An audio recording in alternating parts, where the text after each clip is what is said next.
A warm welcome to all of you on the second day of the annual academic sessions 2022 of Sri Lanka College of Psychiatrists. Hope all of you enjoyed the first day of the sessions as much as I did. Today's lineup include a free paper session followed by an array of renowned international and local speakers, as well as a very interesting debate on whether the Grade 5 scholarship examinations should be abolished in Sri Lanka. So let's start off today with the first free paper session. I would like to invite the consultant psychiatrists, Dr. Nipuna Ranavira and Dr. Anoma Jayasinghe, to chair this session. Thank you very much. Good morning, ladies and gentlemen. Welcome to Day 2, Annual Academic Sessions 2022, Sri Lanka College of Psychiatrists. The first event for the day is oral presentations, and we have 5 free papers lined up for the presentation. So each presenter will have 10 minutes to present their paper, 8 minutes for the presentation, and 2 minutes for the questions. So we'll start with the first presentation. The first presentation will be done by Dr. S.S. Ratnatunga on depression, its characteristics, and sleep quality in patients experiencing chronic pain. Good morning. The title of our presentation is Depression, its Characteristics, and Sleep Quality in Patients Experiencing Chronic Pain. Pain is the commonest reason for people to present to hospital. It is distressing to the patient, but it is an important sign for the physician.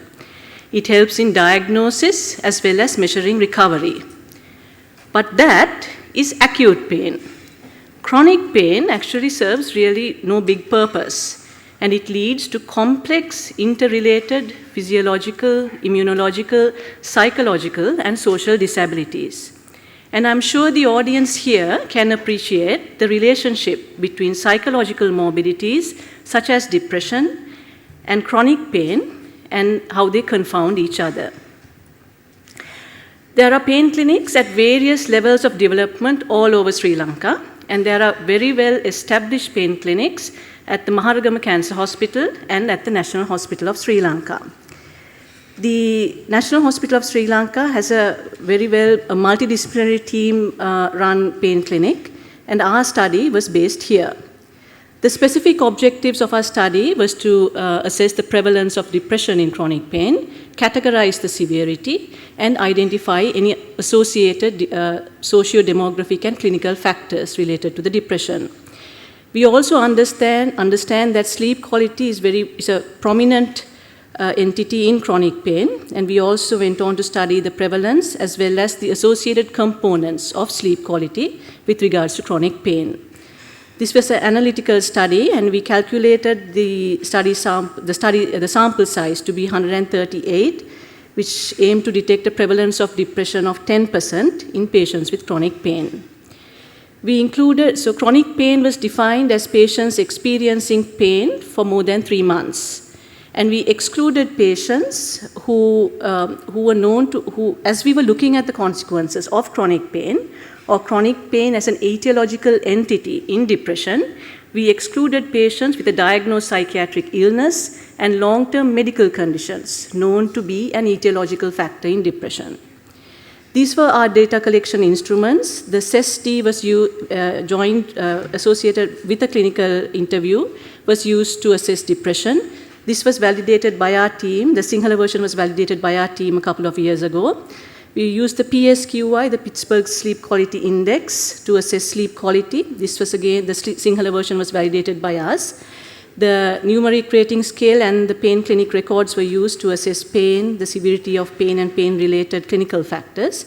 And the PI interviewer-administered questionnaire to assess the socio-demographic factors.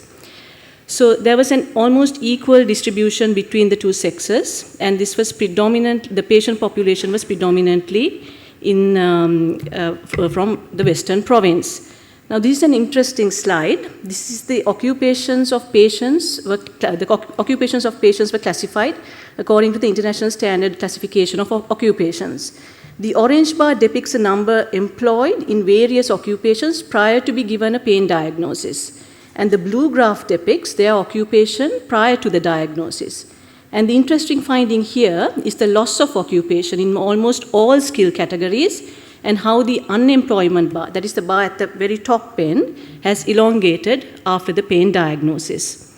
This graph, this table shows the mean initial pain score when the pain diagnosis was made, and the current pain score when the study was conducted. Majority had neuropathic pain. The variability in pain was, there was an equal distribution between pain at rest and movement. These were the body sites involved, and as you can see, back pain was, majority complained of back pain. Distribution of pain quality was assessed, and again, shooting type of pain, dull pain were more predominant in this pain population. As this was a very specialized pain clinic, invasive procedures were done on most patients, such as joint entheses, injections, spinal surgery, disc surgery for sciatica, and ketamine infusions, and the majority of these patients had undergone these procedures. Unfortunately, most of these patients had been suffering from chronic pain for more than 12 months, and quite a fair number had been suffering from pain for more than 2 years. In this graph shows the prescribed pain medication. It's interesting to find that drugs like venlafaxine, duloxetine, amitriptyline have been first-line drugs in some patients who were prescribed medication for pain. Other drugs also included carbamazepine and pregabalin. As expected in our sociocultural context, a lot of patients had gone towards Ayurvedic treatment and acupuncture. And 2/3 of our patients, while receiving treatment from the pain clinic, had received these sorts of treatments as well. Okay, so this was our finding with regards to the prevalence of depression. 47.1% of patients in that pain clinic at that given time were found to be depressed. And 39.1% of them had met criteria for a very severe depressive episode. This was the finding with regards to sleep quality, and again, 2/3 of the population had poor sleep quality. This is in spite of these patients, about 82% of these patients being prescribed benzodiazepines for their sleep. So we analyzed the depression scores with regards to age, gender, level of education, all of the socio-demographic factors, as well as the pain medications such as venlafaxine and amitriptyline. And we did not find a statistically significant difference with any of these socio-demographic factors. However, a statistically significant difference was seen in relation to the category of pain and depression. Therefore, depressed individuals who experienced a higher intensity of pain had higher pain scores. Also, there was a significant difference between the severity of the depression and the intensity of pain. That means more severely depressed patients experienced a higher intensity of pain. Also, we found a statistically significant difference in relation to overall sleep quality and depression, where participants meeting the cutoff for depression had poor sleep quality. We also found a statistically significant difference in relation to the intensity of pain, that is when pain is classified from 1 to 10, and poor sleep quality, where patients currently experiencing higher pain scores, such as pain scores of more than 7 points, were found to have a poorer sleep quality. We did not find, so the different components in the Pittsburgh Sleep Quality Index were also analyzed with regard to sleep quality, latency, duration, efficacy, and we did not find any statistically significant difference in any of these sleep parameters. So these were our outcomes and our limitations. Data from international studies tell us that chronic pain increases the risk of depression between 2 to 4 times in the general population. Depression studies in Sri Lanka has shown us that the prevalence rate varies between 6 and 10%. So this study shows that there is an 8 times higher prevalence of depression than the general population. Early recognition and treatment of depression will not only alleviate symptoms, but also reduce the need for pain medication, reducing overcrowding in pain clinics, and translating to reducing the burden of healthcare costs. We also know that when it comes to phantom limb pain, we found 8 such patients in our study, and the only definitive management for phantom limb pain is the mirror technique and CBT. And therefore, the establishment of multidisciplinary teams is a must in pain clinics in Sri Lanka. This study also highlighted the overuse of prescribed medications such as benzodiazepines in this special study cohort. Thank you. Thank you very much. And paper is now open for discussion. You have 2 minutes. 1 minute. You know the prevalence of poor sleep quality in depression. What's the percentage? And B, you have said that depression and poor sleep quality were associated with pain. Were they independently associated? Because pain is correlated with depression and poor quality of sleep is usually found in depression. It would be obvious that if depression was one of the factors, then poor sleep quality also would be one of the factors that's associated with pain. Thank you, sir, for that question. So, in our inclusion criteria and in our exclusion criteria, as I described earlier, we were very keen on getting a pure sample. This is not possible 100%, but we did exclude patients with a diagnosed diagnosed etiological factor which could give rise to pain. Diagnosed etiological factor which could give rise to depression. So patients with a past psychiatric illness, patients with a history of depression, patients with long-term medical conditions were excluded from this study. So at the point of recruitment, their pain records were screened to look for any established cause for depression. Therefore, I could say that to a certain extent, this sample represents patients who were having chronic pain with no past history of mental illness and also no other illness such as long-term conditions such as diabetes, hypertension, which are also known etiological factors for depression. Thank you very much, Suhasini. So we have to move for the second paper. Thank you very much. Thank you. Thank you. The next presentation will be done by Dr. J.R. Sirivardhana on validation of the Sinhalese version of the Cornell scale for depression in dementia in Sri Lanka. Good morning. I'm going to present the findings of a validation study that we have conducted, validation of Sinhalese version of Cornell scale to assess depressive symptoms in the demented population in the Sri Lankan context. Depression is a frequently accompanying comorbidity in dementia which contributes for increased morbidity, mortality and poor quality of life. Diagnosing of depression is also challenged by many reasons. Unfortunately, the utility of most of the rating scales are also limited in this regard due to difficulty in administration to cognitively impaired elderly people. Cornell scale, which is currently known as the gold standard to assess depressive symptoms in the demented population, is a 19-item structured interview which assesses depressive symptoms over 5 domains: mood, behavioral and physical symptoms and signs, cyclical functions, and ideational disturbances such as depressive cognitions and delusions. The most remarkable feature is that it uses a comprehensive interviewing technique to elicit information not only from the patient but also from a caregiver. So our main objectives were to translate the Cornell scale in a culturally adapted manner to Sinhalese language and to investigate its validity and reliability. I will briefly define the concepts of validity and reliability here. Validity is the degree to which an instrument measures what it intends to measure. In other words, it's an estimate of the accuracy of a test. Reliability is the ability of a scale to convey reproducible and consistent results across different circumstances. In other words, it's an estimate of the repeatability of a test. The initial task was to translate the Cornell scale in a culturally adapted manner, which was conducted by a panel of 5 experts in the field consisting of consultant psychiatrists and senior registrars using a stepwise forward and backward translation method known as the Delphi method. As an initial step, individual independent translations were conducted by each panel member.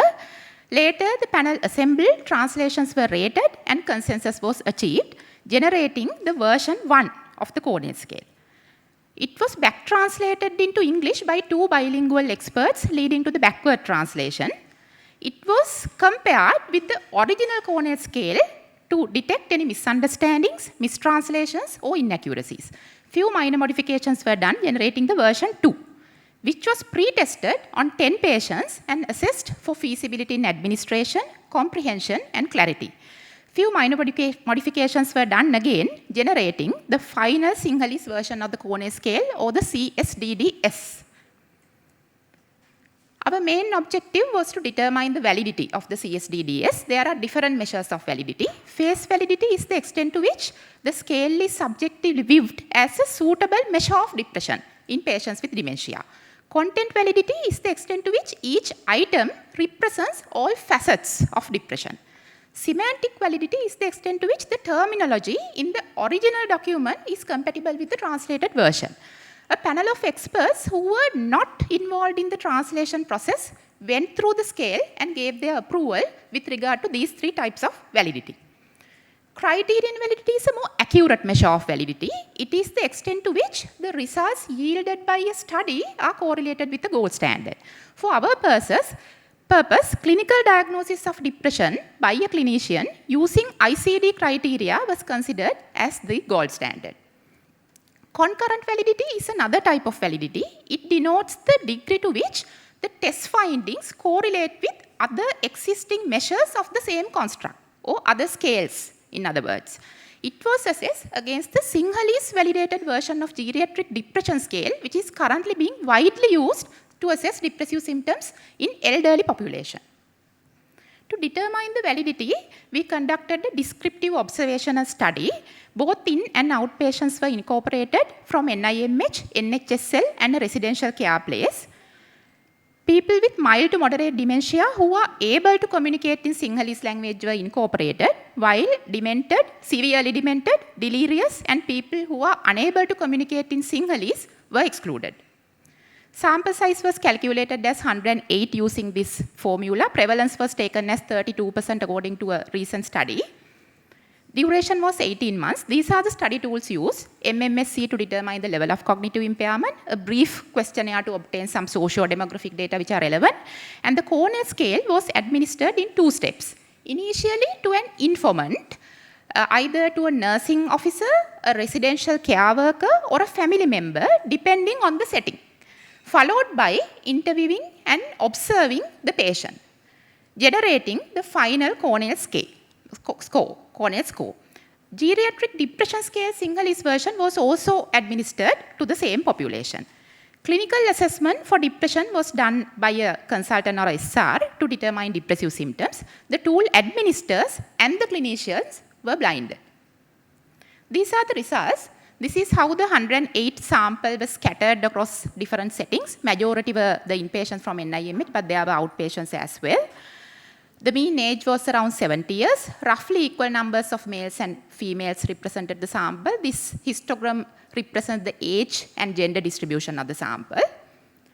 I will not go into details of the descriptive statistics, but what I wanted to highlight here is that the subgroup of the sample who were identified to have depressive symptoms according to ICD criteria by clinical assessment also had higher scores in the CSDDS and the GDS, which was statistically significant. So our main task was to determine the validity. To determine criterion validity, receive operating characteristic analysis, or ROC analysis, was used. It is based on the statistical concept that the sensitivity of a test has an inverse correlation to specificity. So plotting sensitivity against 1 minus specificity, known as ROC curve, and calculating the area under the curve is considered as a valid method in evaluating the accuracy of a test. So these are the 2 ROC curves generated using the statistical packages, CSDDS and for GDS. Each point here represents a particular cutoff value. The original scale had 2 cutoffs. Our aim was to yield a cutoff point with maximum sensitivity while preserving specificity. The analysis showed that a cutoff point above 7 appeared to provide the best balance between sensitivity and specificity. Area under the curve was calculated as 0.997, demonstrating excellent criterion validity. Concurrent validity was assessed using the Pearson correlation coefficient. It measures strength of linear relationship between two variables. So our two variables were the CSDDS and the GDS. A scatter plot was generated. The Pearson R value was 0.94, again reflecting excellent concurrent validity of CSDDS in comparison to GDS. Reliability was determined in terms of internal consistency, which is the extent to which all items measure the same construct or the concept. Inter-item correlations is the degree to which scores on one item are related to the scores on another item. Internal consistency was assessed using Cronbach's alpha coefficient, which was 0.91, which reflected good internal consistency. The inter-item correlation value was 0.48, reflecting desirable inter-item correlation. So in conclusion, these indices demonstrate that CSDDS is a valid, reliable and a sensitive tool. At a cutoff point above 7, it shows excellent accuracy, which justifies its use for screening, evaluation and monitoring. I have a hard copy of the translated version here. Since it cannot be displayed here, I can provide if I'm allowed. There were a few limitations. The sample might not represent the whole Sri Lankan population, and as most of the participants were from Colombo area, there was a vast heterogeneity among study settings. Patients with severe dementia were excluded, and recall bias of informants when giving information might have affected the study scores. Thank you very much. Thank you, Gayani. So we have 1 minute and 20 seconds for questions. In terms of your findings, both the GDS and the corner scale have good sensitivity and specificity. So, can they be used interchangeably? Is there any further value for the corner scale? The thing is, GDS is actually validated to assess depressive symptoms in the elderly population. It is not a specific scale to assess depressive symptoms in the geriatric population. Sorry, to assess depressive symptoms in demented individuals. One of the limitations in our study was we have included only people with mild to moderate dementia, excluding severe dementia, because we were assessing concurrent validity against GDS. Because GDS is administered only to the patients, but corner scale elicits information from both the patient and the caregiver. So the original corner scale, which was validated by Professor Alexopoulos, they have incorporated all the patients, including the severely demented patients, MMSE ranging from 0 to 22. So, but compared to GDS, so it is very sensitive to depressive symptoms in the severely demented patients as well. Unfortunately, we could not demonstrate that in our study because we had to exclude the severely demented population because we were assessing concurrent validity against the GDS as well. Thank you, Gayani. Thank you. As time is up, we'll move to the third presentation on effectiveness of brief cognitive behavior therapy for the patients who are presenting with complaint of chronic pain to the pain clinic at Colombo North Teaching Hospital, presented by Dr. T. Abhay Bandara Herath. Good morning, everyone. I'm Tilini Abhay Bandara Herath. I would like to thank you for providing me with the opportunity to present our study in this forum. The title of this research project is Effectiveness of Brief Cognitive Behavioral Therapy for Patients with Chronic Pain at Colombo North Teaching Hospital. As you all know, pain is an unpleasant physical and emotional sensation due to actual or potential tissue damage.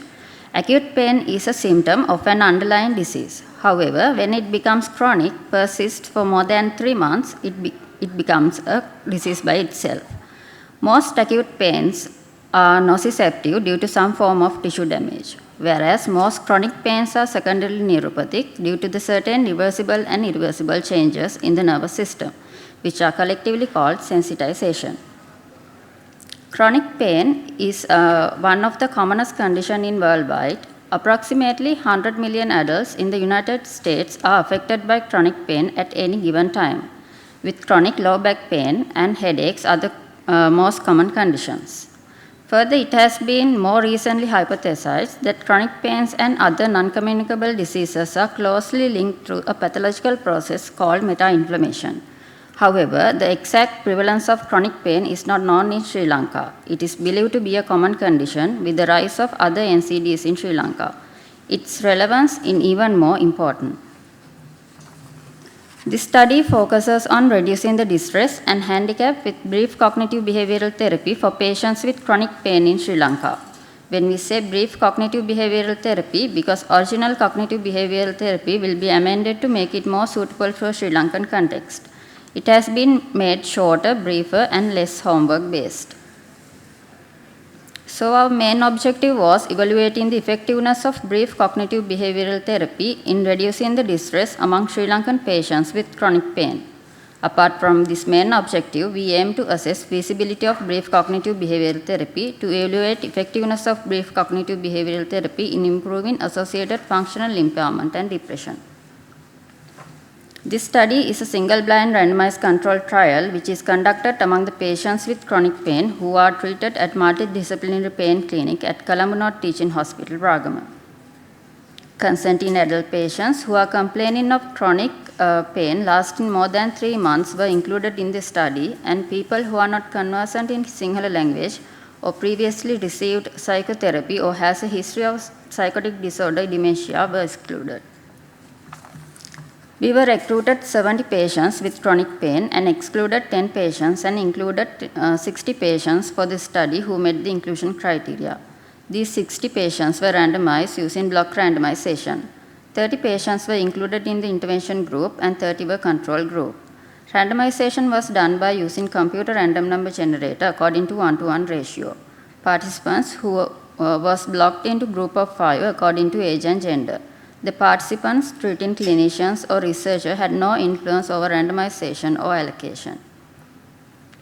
Group 1 is the control group, and patients assigned to this control group received only standard care. Standard care involves pain medications, brief advice regarding self-care strategies.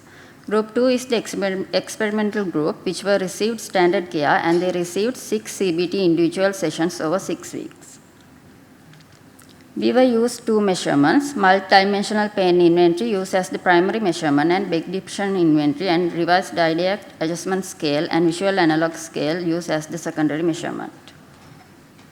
Ethical clearance was granted from the Ethics Review Committee of the Faculty of Medicine, University of Kelaniya, Ragama. Further permission was sought from the hospital director at Colombo North Teaching Hospital, Ragama, and from Dr. Nilmini Vijaysurya to use multidisciplinary pain clinic for data collection. The total MPI score was used as the primary outcome variable. SPSS version 22 was used for the analysis. Descriptive parameters were established for the variables examined using the questionnaire outcomes. Relevant frequency and percentages were calculated for qualitative variables, whereas means within standard deviations were calculated for quantitative variables. The mean difference of MPI and other score changes compared from baseline to end of the treatment between the 2 groups used to evaluate the effectiveness of the treatment. Though there are relatively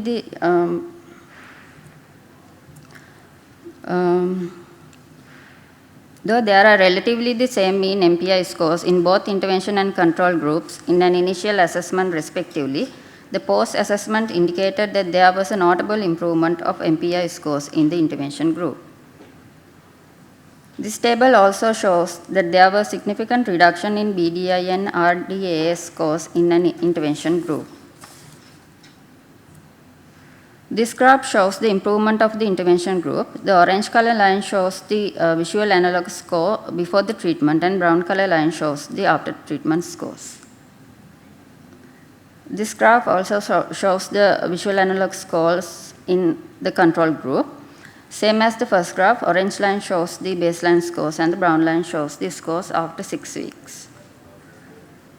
According to the results, we found the patients who received CBT significantly benefited more than the patients who were in the control group. Therefore, CBT is an effective and easily deliverable treatment for the patients with chronic pain in Sri Lanka. These are references.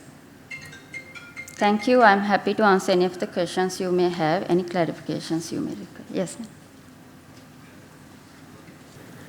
We are included consenting adult patients over 18 years old, and they have diagnosis of pain lasting more than 3 months, and they should have 2 pain-related functional impairments, and also their ability to conversate in Sinhala or English languages.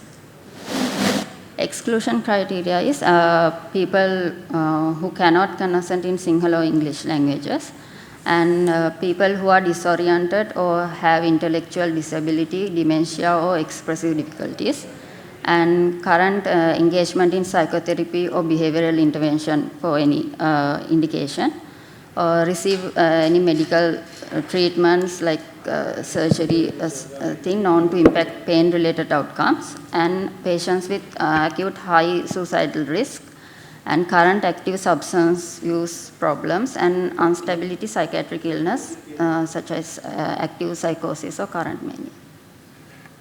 What do you think are the limitations of this study?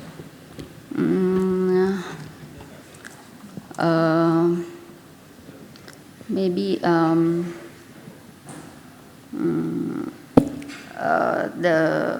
some of the patients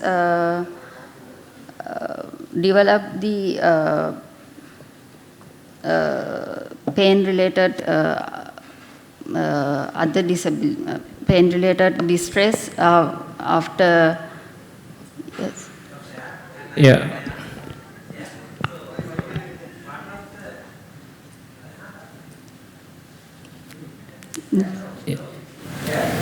One of the things actually the post-evaluation period was very short.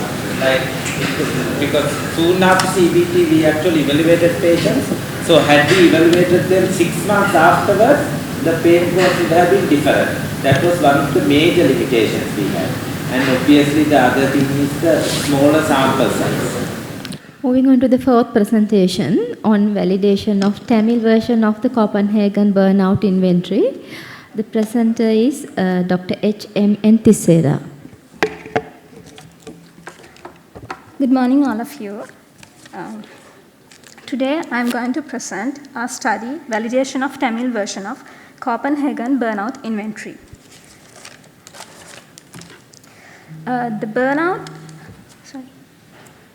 Burnout is a psychological syndrome arising in response to chronic occupational stressors. It is defined as a triad of emotional exhaustion, depersonalization, and low personal achievements. It has negative implications for the physical and mental health of physicians, career satisfaction, and patient care. Since the beginning of the COVID-19 pandemic, healthcare workers have been under heavy workload conditions worldwide. So several psychometric tools have been developed to assess the burnout, such as the Maslach Burnout Inventory, which cannot be used free of charge, and the Copenhagen Burnout Inventory. The Copenhagen Burnout Inventory is a freely available scale that can be used in assessing burnout in diverse occupational categories. It has been previously translated into Sinhala and used in a group of public health midwives.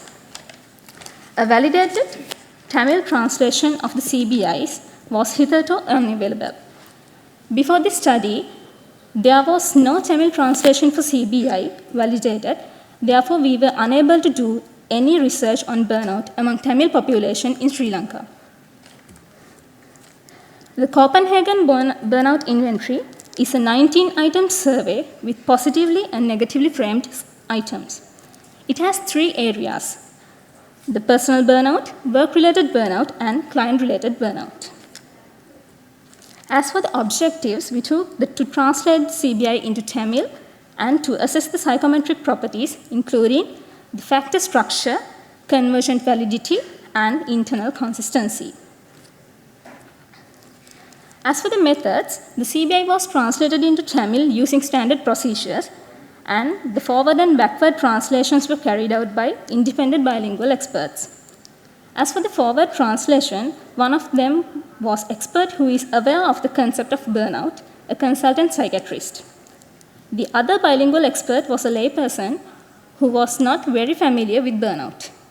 So we got both translations, then we made a consensus, combined the two into one, then we got two other people to back translate it into English, and they are not much experts in the fields. Okay. The translated version was administered to 110 Tamil-speaking healthcare workers in Sri Lanka. The confirmatory factor analysis was used to test the non-3-factor structure of CBI.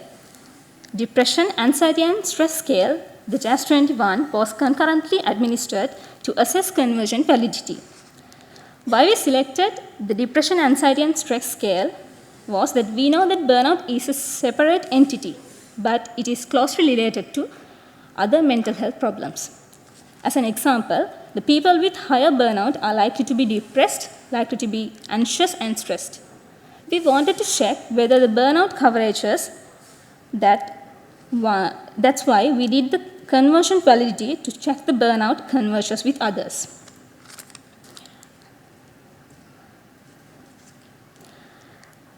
As for the sample characteristics of our study, you can see now, according to the gender distribution, the majority of the sample were females, it's about 64%, and as the age distribution, the age group between 21 to 30, that means 20s, took the majority, it's nearly 47%. According to the occupation distribution, there were medical officers, nursing officers, supporting staff, and pharmacists. The majority were medical officers, it's 51%. These are the results of confirmatory factor analysis. So, out of the 19 items of CBI, one item from the work-related burnout was removed as its factor loading was poor. It was less than 0.4. That means it was not correctly assessing work-related burnout. Therefore, we had to remove it. Following that, when we consider the model fit indices, they are excellent indicators. The comparative fit index and Tucker-Lewis index are more than 0.95. Other parameters are also in an acceptable range. So the model was accepted. When we go to the conversion validity, the correlation with the 3 has a moderate correlations, which means the correlation coefficient is around 0.4 to 0.5. The inter-subscale correlations were moderate in strength. You can see here, it's between the personal burnout and work-related burnout, it's 0.73. Between personal burnout and client-related burnout, it's 0.45. And between the work-related burnout and client-related burnout, it's 0.58. When we consider the relationship with mental health problems, you can see here, the total CBI score correlates positively with depression, anxiety, and stress. The correlation coefficient is between 0.46 to 0.5. All three subscales are showed moderate correlations with JAS-21. Internal consistency, the overall internal consistency of CBI is Cronbach alpha 0.923. The three subscale demonstrated good internal consistency between 0.83 to 0.88. I mentioned earlier that we removed one item because of the poor factor loading. After that, when we consider the 18 items, removal of none of the items led to significant improvement of internal consistency. As for the conclusions, the Tamil version of CBI with a one item removed showed excellent construct validity, conversion validity, and internal consistency. These are our references. Thank you. If you have anything to clarify, you can ask. Sample size calculation done for this study? Yes, sir. Because this is a validation study, there are 19 items in the scale. So, for a validation study, as a rule of thumb, there should be 5. The 19 items should be multiplied by 5. So, it should be more than 95, sir. So, after that, we included another 10%. So, altogether, it should be at least 105. So, we took a sample of 110 Tamil-speaking healthcare workers, sir, So it is adequate, sir. Okay, thank you very much. Thank you so much. Thank you.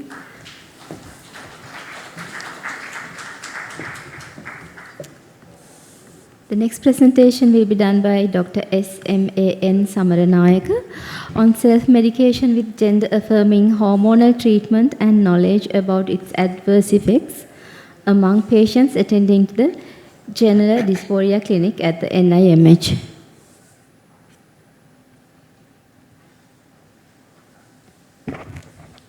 Hello. So I would like to present a study that we did on the Gender Dysphoria Clinic of National Institute of Mental Health.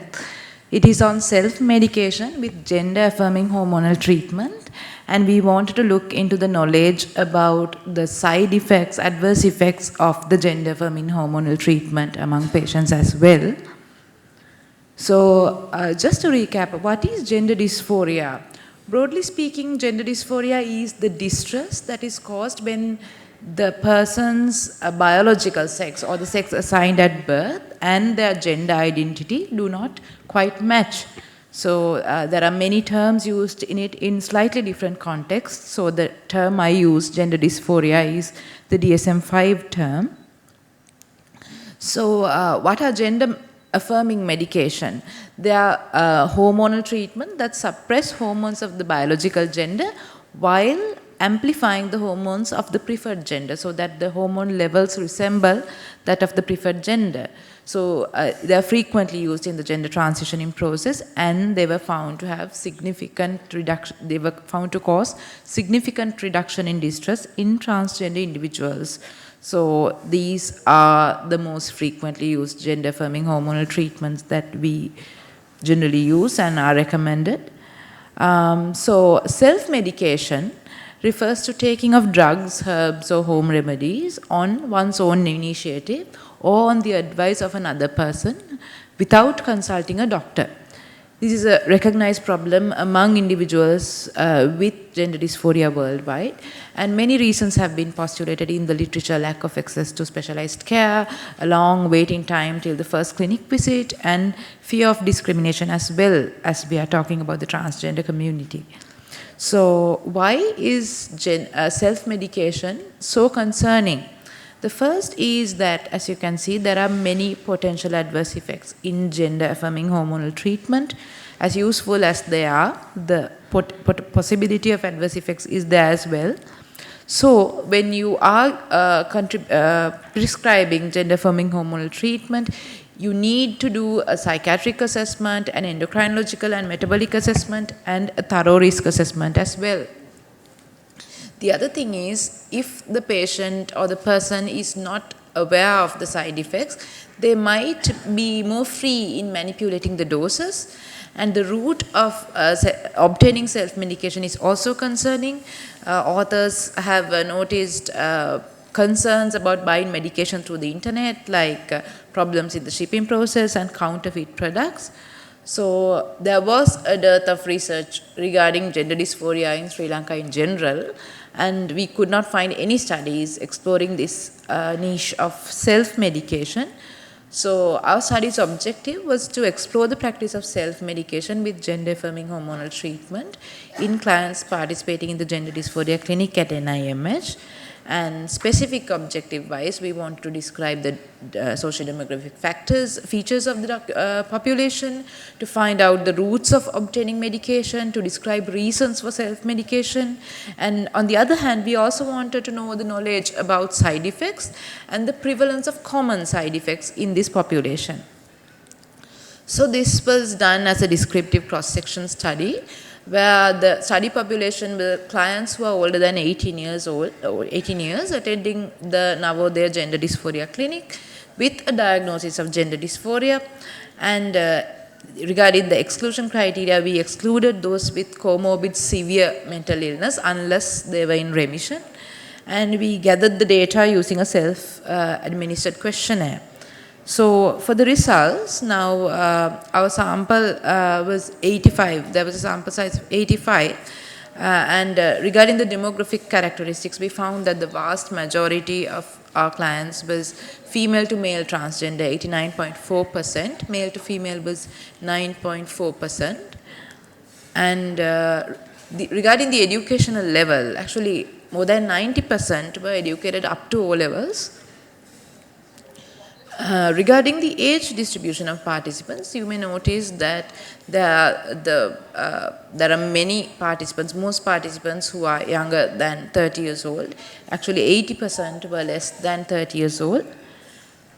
So about the self-medication practices, 21 out of 85 participants, that is 24.7%, had taken gender-affirming hormonal treatment without a valid prescription. So without a valid prescription, the options we found out were some were using medication on their own accord even before their first visit to the doctor, and some were buying medication from a pharmacy using an old prescription that had expired and taking a higher dose rather than the dose prescribed was also noted, and some used obtained medication from a pharmacy or any other source without a prescription.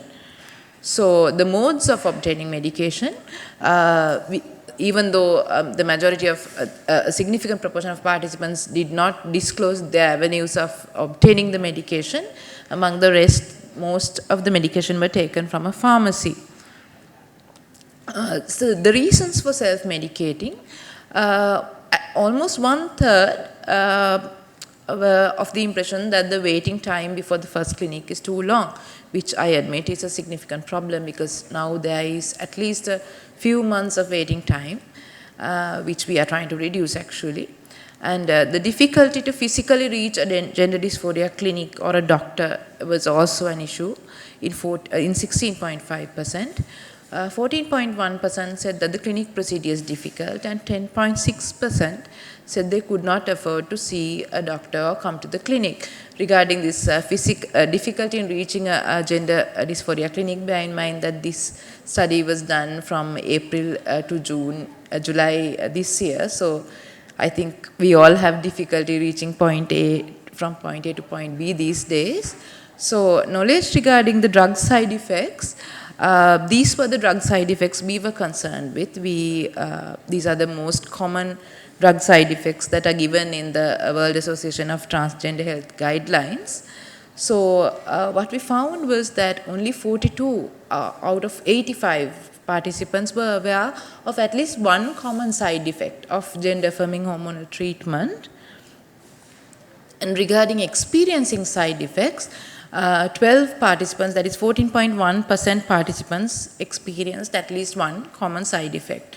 So in conclusion, the majority presenting to the clinic were male to female transgender, female to male transgender, and self-medication was noted in nearly a quarter of the patients.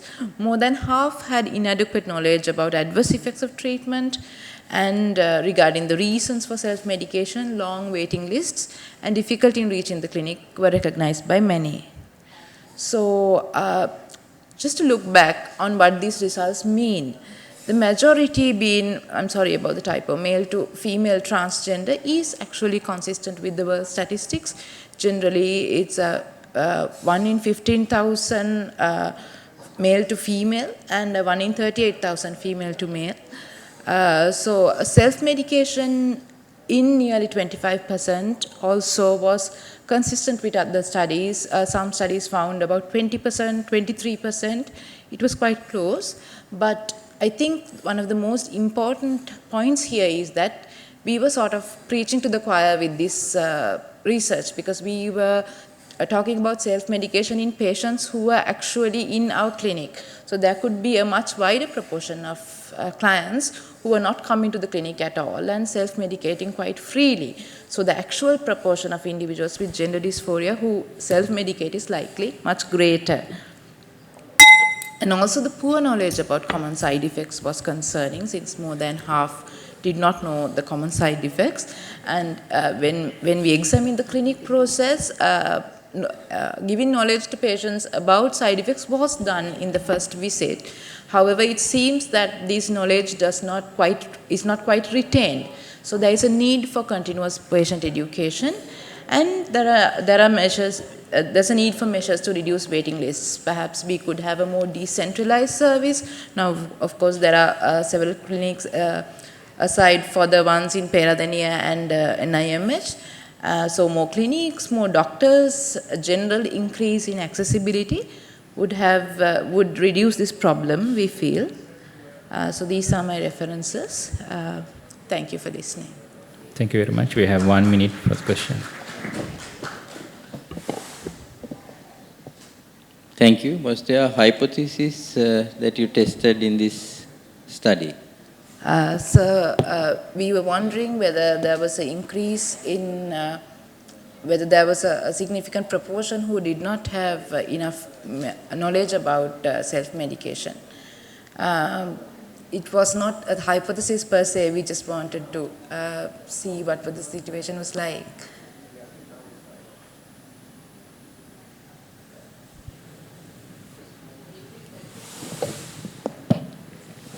Did they continue to self-medicate even after coming to your clinic? Madam, the issue is that sometimes now we would prescribe testosterone, most common scenario, and then they might not come to us for routine follow-up. Especially now, one thing I did not mention in the presentation was that most of them were people who had not received the gender recognition certificate. So as long as they haven't received the gender recognition certificate, they might come to our clinic. But then afterwards, they might just take it on their own. They might increase the medication on their own. And in this study also, there was a fair proportion who had increased the medication on their own. Okay, thank you. This winds up the morning session for oral research presentations. Thank you very much for being with us. Thank you, Madam and Sir, for chairing the session. Next up, we have a plenary lecture titled Eating Disorders, the Silent Killer by Dr. Priyani Ratnayaka, Consultant Psychiatrist. I would like to cordially invite Consultant Psychiatrist Dr. Pabasari Gininge, Dr. Ramani Ratnavira to chair the session. Okay, good morning, everybody. We have come to the next session of the program today. We have the plenary lecture, Eating Disorders, the Silent Killer, by Dr. Priyani Ratnayaka, Consultant Psychiatrist in Canberra. She's not ready yet, so please bear with us for a few minutes. Dr. Priyani Ratnayaka is a psychiatrist currently working as a senior staff specialist in Canberra, Australia, and since 2008. Formerly, Dr. Ratnayaka worked as a consultant psychiatrist, senior lecturer at the Faculty of Medicine, Peradeniya, and the Teaching Hospital, Peradeniya. She started the first clinic for the intellectually disabled at the Peradeniya Teaching Hospital in 1987. Following this, she managed to set up a service for the intellectually disabled in the Central Province in collaboration with the Department of Psychiatry, Peradeniya, Department of Education, Department of Social Services, and the Women's Development Center, an NGO which was active in this area. Dr. Ratnayaka is a child psychiatrist by training, and her special interests are intellectual disability and eating disorders. So she will be talking on eating disorders, the silent killer. Good morning, dear madam, and over to you, the podium. Good morning, everyone. I would first like to thank Gihan and his committee for inviting me to give this lecture. And I also want to thank them for awarding me the fellowship yesterday. I feel quite honored. When we were first talking about what the topic should be for this talk, Gihan said it might be a good idea to talk about eating disorders because it is not something that is talked about very much in Sri Lanka. I would like to tell you that it wasn't talked about much even here for quite a long time. It's only recently that people have started talking about eating disorders. So I will tell you my first encounter with eating disorders. It happened when I was a second-year medical student. I had just finished my second MB, and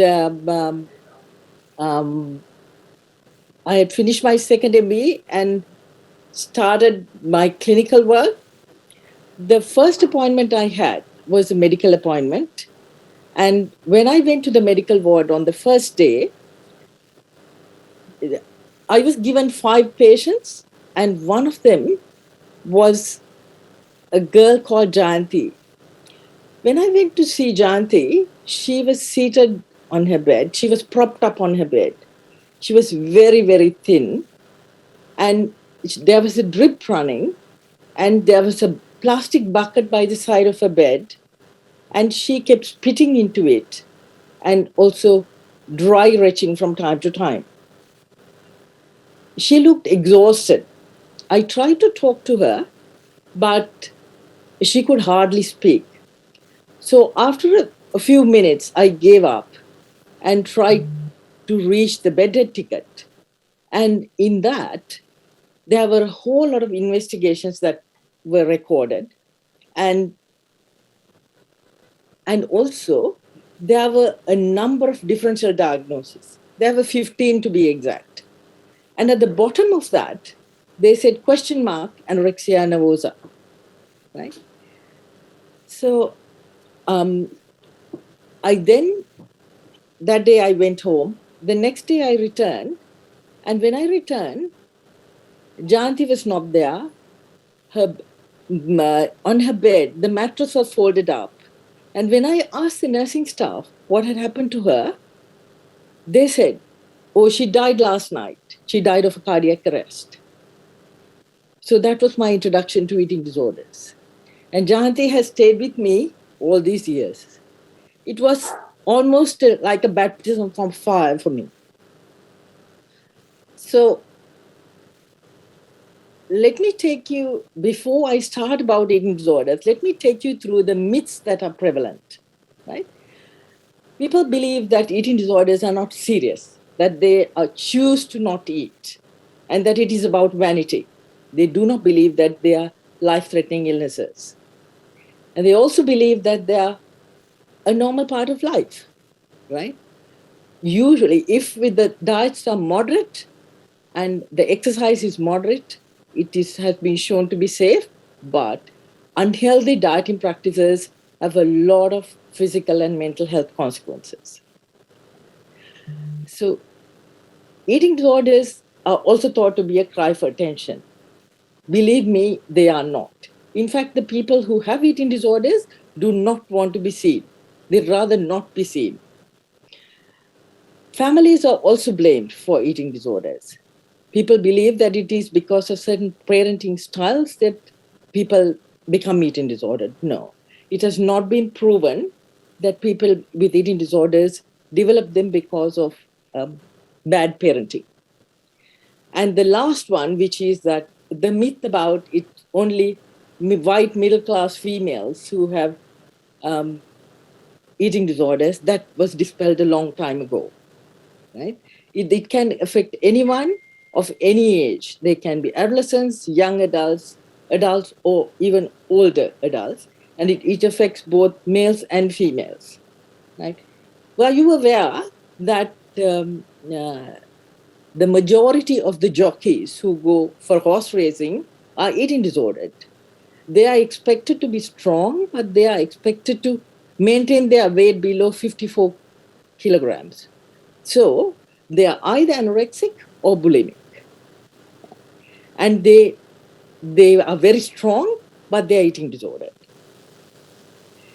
So my task today, going back to my first slide, is to show you, now this is, as clinicians, what we see is only the tip of the iceberg.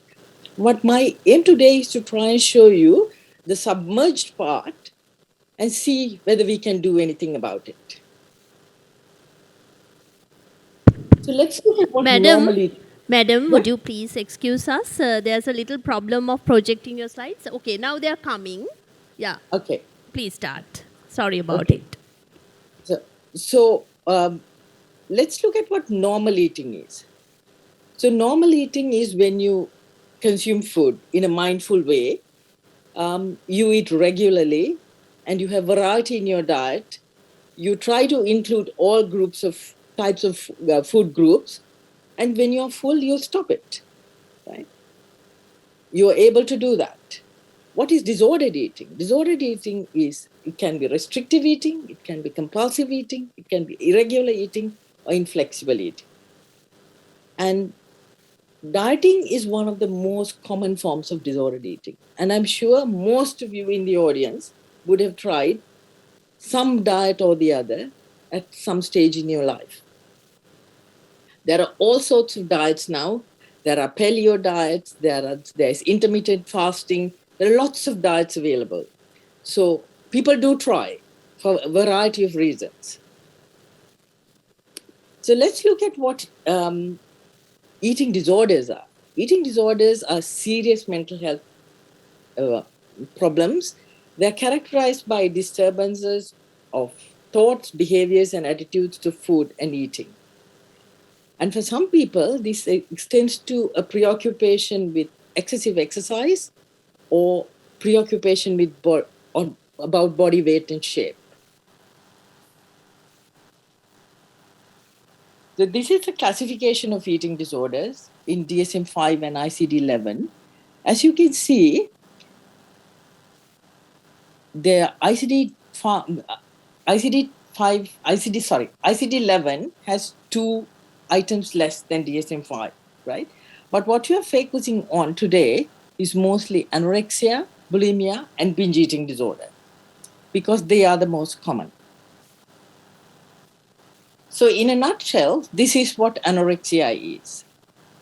Anorexia is restricting, checking your weight repeatedly, sometimes several times a day, to see whether you have gained weight, because they're preoccupied about gaining weight. They're very preoccupied with calories, and they're calorie counting all the time.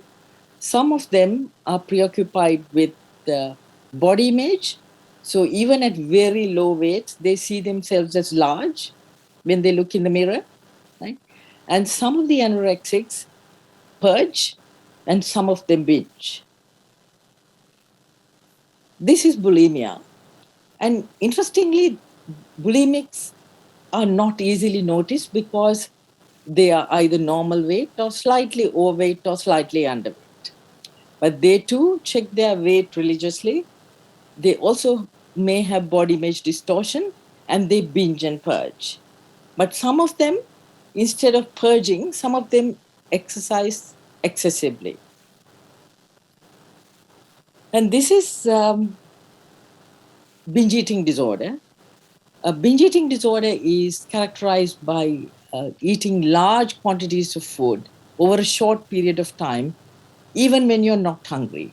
You feel really full, but you continue to eat. And the difference between bulimia and binge eating disorder is that in binge eating disorder, you do not purge. There are no compensatory behaviors in binge eating disorder. So why are we talking about eating disorder? One is the extent of the problem, the second is the cost, and the third is the high mortality and the morbidity. In Australia, in 2012, a report was done by the Butterfly Foundation, which works with eating disordered patients, and they said that 69.7 billion was the cost of eating disorders. In USA in 2019, they said the economic cost was 64.7 billion, and in UK in 2020, they said it was up to 11.2 billion pounds. But remember, this is all an underestimate, because there's a lot of patients who are hidden and who are not known. So the mortality due to eating disorders is quite significant. Individuals with eating disorder have significantly elevated mortality rates, and the highest is, of course, due to anorexia nervosa.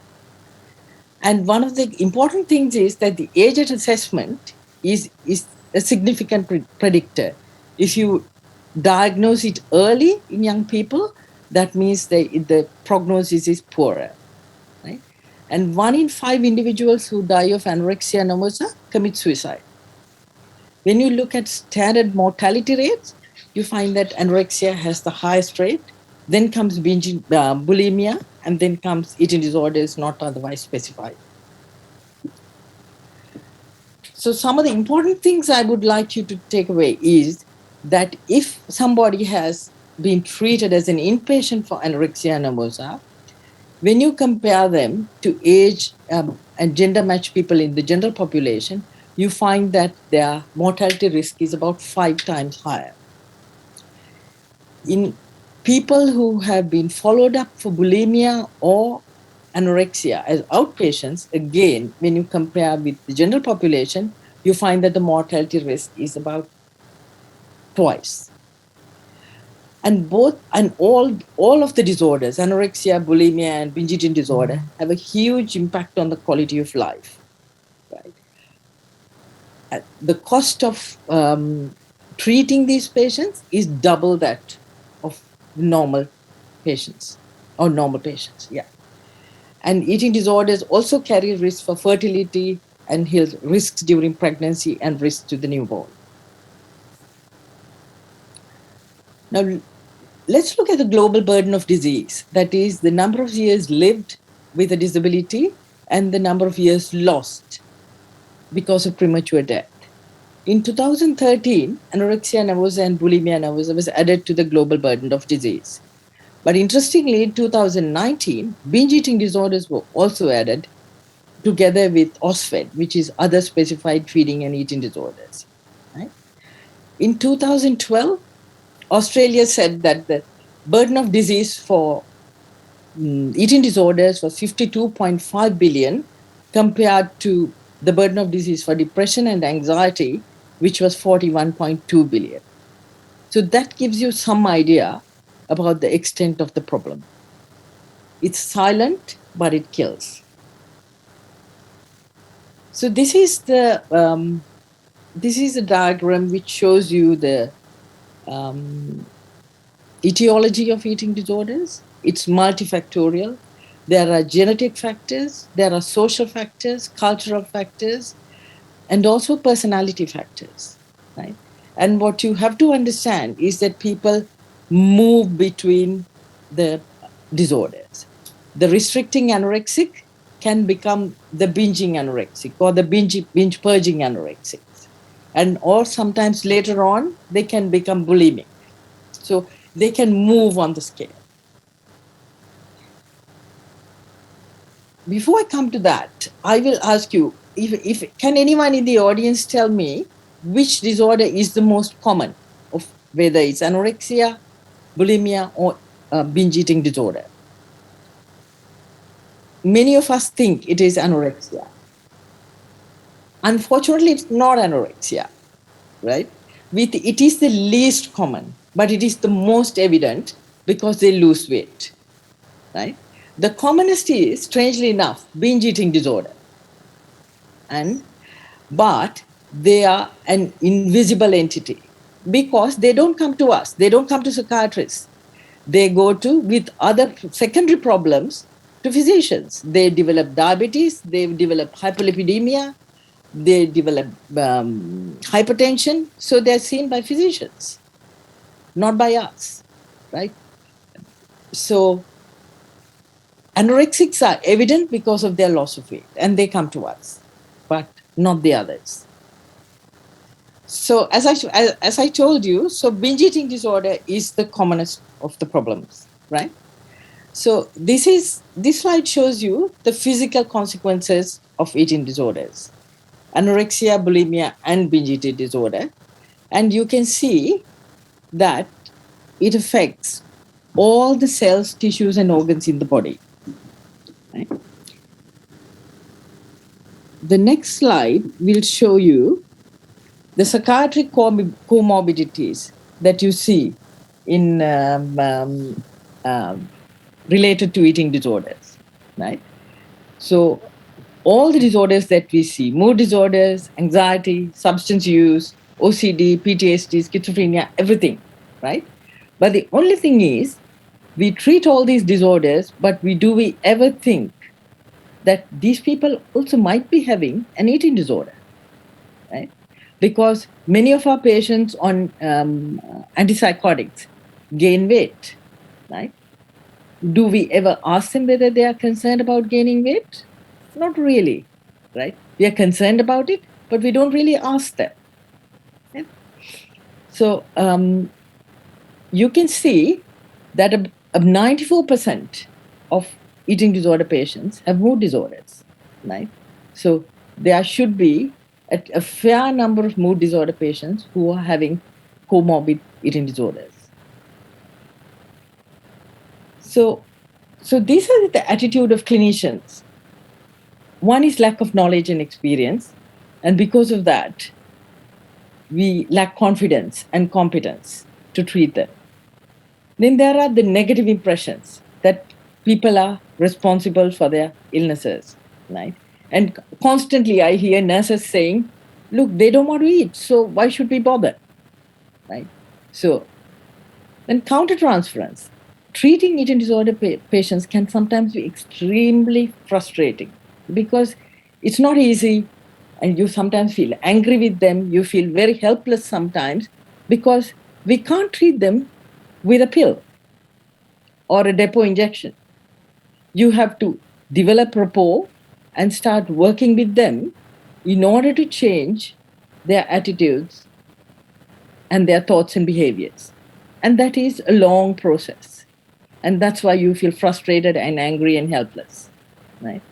So many people, many doctors prefer not to treat them, right? They would rather treat other psychiatric disorders. When I treat eating disorder patients as inpatients and try to discharge them, many consultants who are in the private sector, as well as GPs, flatly refuse to accept them. They say we don't treat them, right? It's too hard, right? But fortunately, there are few people who actually try to treat them.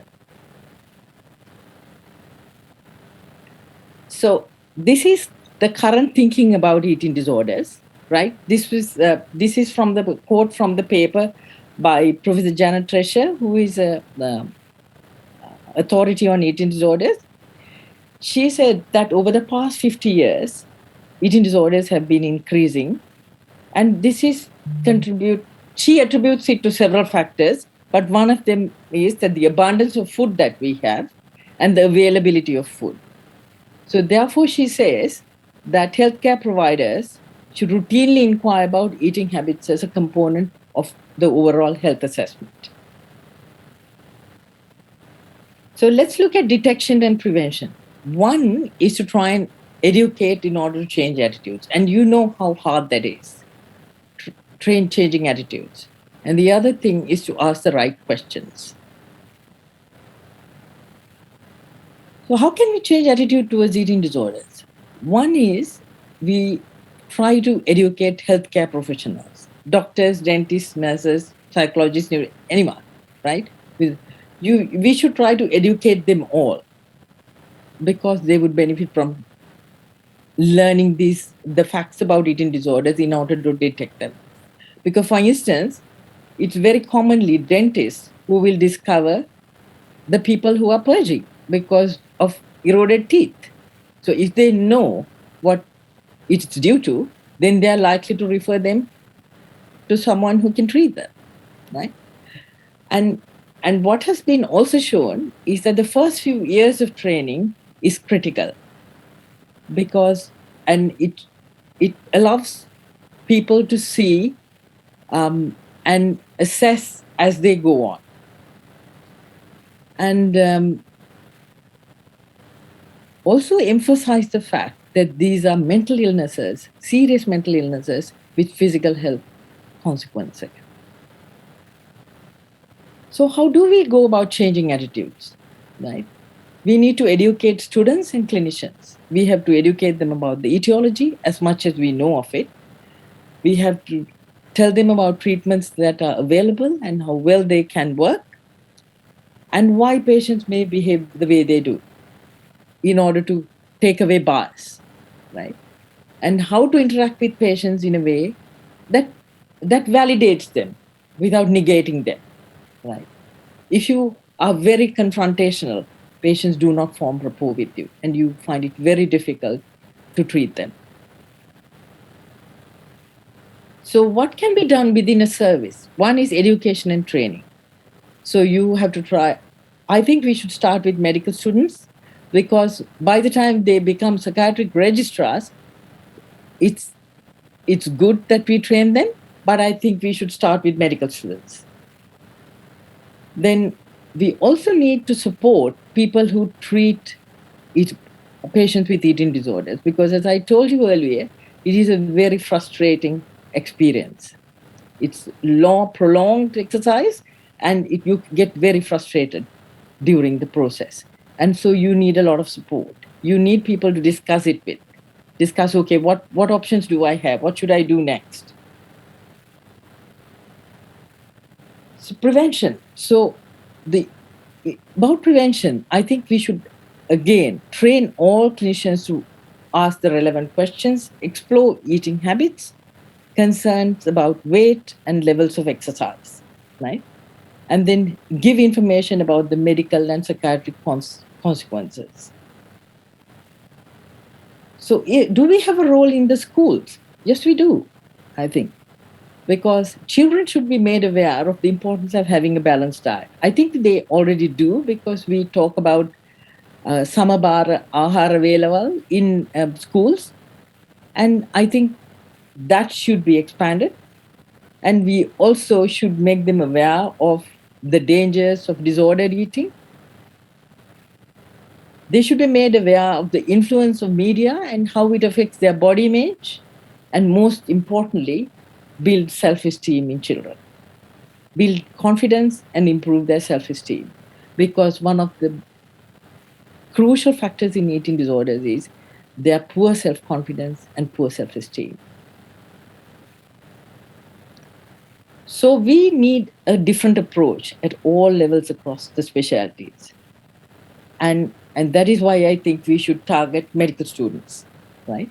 So let's look at what we tell medical students to do when they take histories. We tell them to ask about sleep. We tell them to ask about appetite. We tell them to ask about bowel habits and libido, right? So medical students do ask about sleep. And when you start doing psychiatry, you ask a few more additional questions. You ask, okay, do you have difficulty in falling asleep? Do you have difficulty in staying asleep? Or do you have difficulty because you wake up early in the morning and cannot get back to sleep, right? The same with libido. People ask, okay, how's your libido? You ask the patient says, okay, my libido is okay or not okay. But remember, if you don't ask the patient, would you know, just because the patient's libido is okay, it doesn't mean that the patient doesn't have erectile impotence or vaginismus or premature ejaculation. To find that out, you have to ask a few more questions. So the same thing with appetite. You ask the patient whether how is your appetite? The patient says, my appetite is fine. Patients of mine who have anorexia have said, my appetite is good, when they were eating 1 cucumber a day, right? Because she did not want to gain weight. So unless you ask about eating per se, you do not find out what it is all about, right? So it's good to ask about appetite, but then explore a little bit more, right? Ask them about, okay, do you eat regularly? And if so, what do you eat? Are there times when you skip meals? Are there food groups you try to avoid? Are there times when you feel too full? And are there times you throw up? It doesn't take such a long time to ask a few extra questions. And I think that is what we need to do. Right? Then you ask about weight and see whether there has been change in weight. Find out over what period they have lost or gained weight. And also explore levels of exercise. We routinely ask whether they are physically active, but we don't ask the extent to which they are physically active. They may be spending 3 hours in the gym, or running 20 kilometers, as some of my patients have. They run 20 kilometers a day in order to maintain their weight. Some of them want to do that from the ward. So when patients present with anemia or electrolyte imbalance to the emergency department, tell them to explore a bit more and ask a few more questions about their eating habits. And when patients present with diabetes, hypertension, or hyperlipidemia, ask them about their eating. I think the crucial thing is to not stop at asking about appetite, but to explore what their eating habits are. Okay, so I leave you with this quote from Sir William Osler, who thought to be the father of medicine.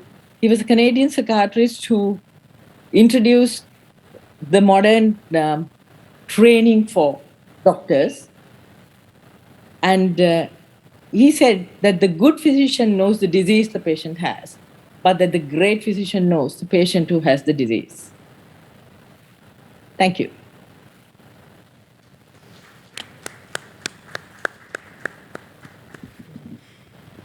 Thank you very much, Madam, for enlightening us on this, that very important topic.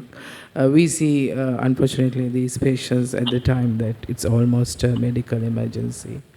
So I think the awareness, the recognition, and the knowledge is quite important with regard to eating disorders. So we actually have no time for questions, but can we take 5 minutes from our tea break for questions? Maybe if anybody has questions, you can email Madam. I'm sure, Madam, you will be willing. Yeah. Thank you very much, Madam. Because of the time restraints, we had to move on. Thank you. Okay, all right. Thank you very much. Yeah.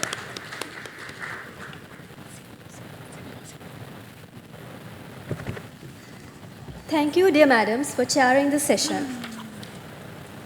We now move on to the Symposium on Forensic Psychiatry, where topics such as mental health needs of prisoners, victim support, the role of the psychiatrist, and legal aspects of diminished responsibility would be discussed.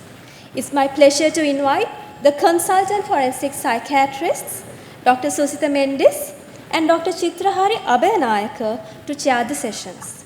Over to you, Madam and Sir. Good morning, everybody. And it is a pleasure to be appointed to chair this session, forensic session, and we have 3 eminent speakers today. And let me introduce the first speaker. And I am again,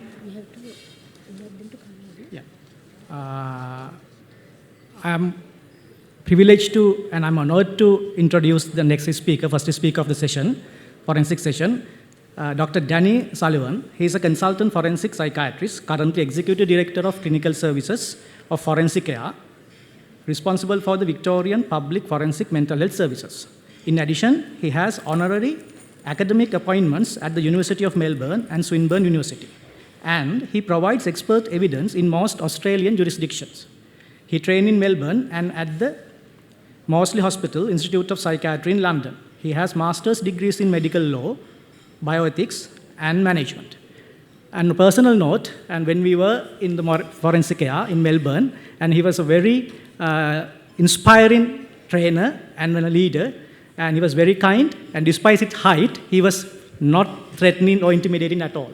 Over to you, Danny. Thank you very much, Susitha, and I'm very honoured to be invited here, and can I personally thank all of you for being so generous and delightful in hosting me here. It's a real pleasure. I'm going to talk about... I don't need that platform, that's good. I'm going to talk about forensic patients, and forensic patients, of course, are the same patients that we look after in child and adolescent psychiatry, in adult psychiatry, but we look after them in different settings. And I'm hoping that for all of us, not just forensic psychiatrists, the take-home messages really are about including forensic patients in system planning and ensuring that their access to mental health care of an equivalent standard is available to them. All over the world, the number of prisoners has been increasing significantly over recent years, mainly due to public policies which are tough on crime. As a result, the prison population now exceeds 10 million, predominantly in the United States and in China. Sri Lanka is doing reasonably well in incarceration rates. We consider that low incarceration rates are a good marker of functioning criminal justice systems and alternatives to prison. So Sri Lanka is marked here with a rate of around 100 per 100,000 people. And you can compare that to the United States, which is almost off the graph, and where a significant number, particularly of African American men, are detained.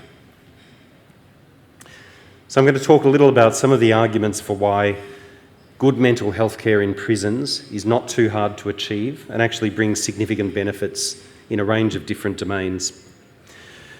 As I said, prison populations are not a separate population, they're in a separate setting.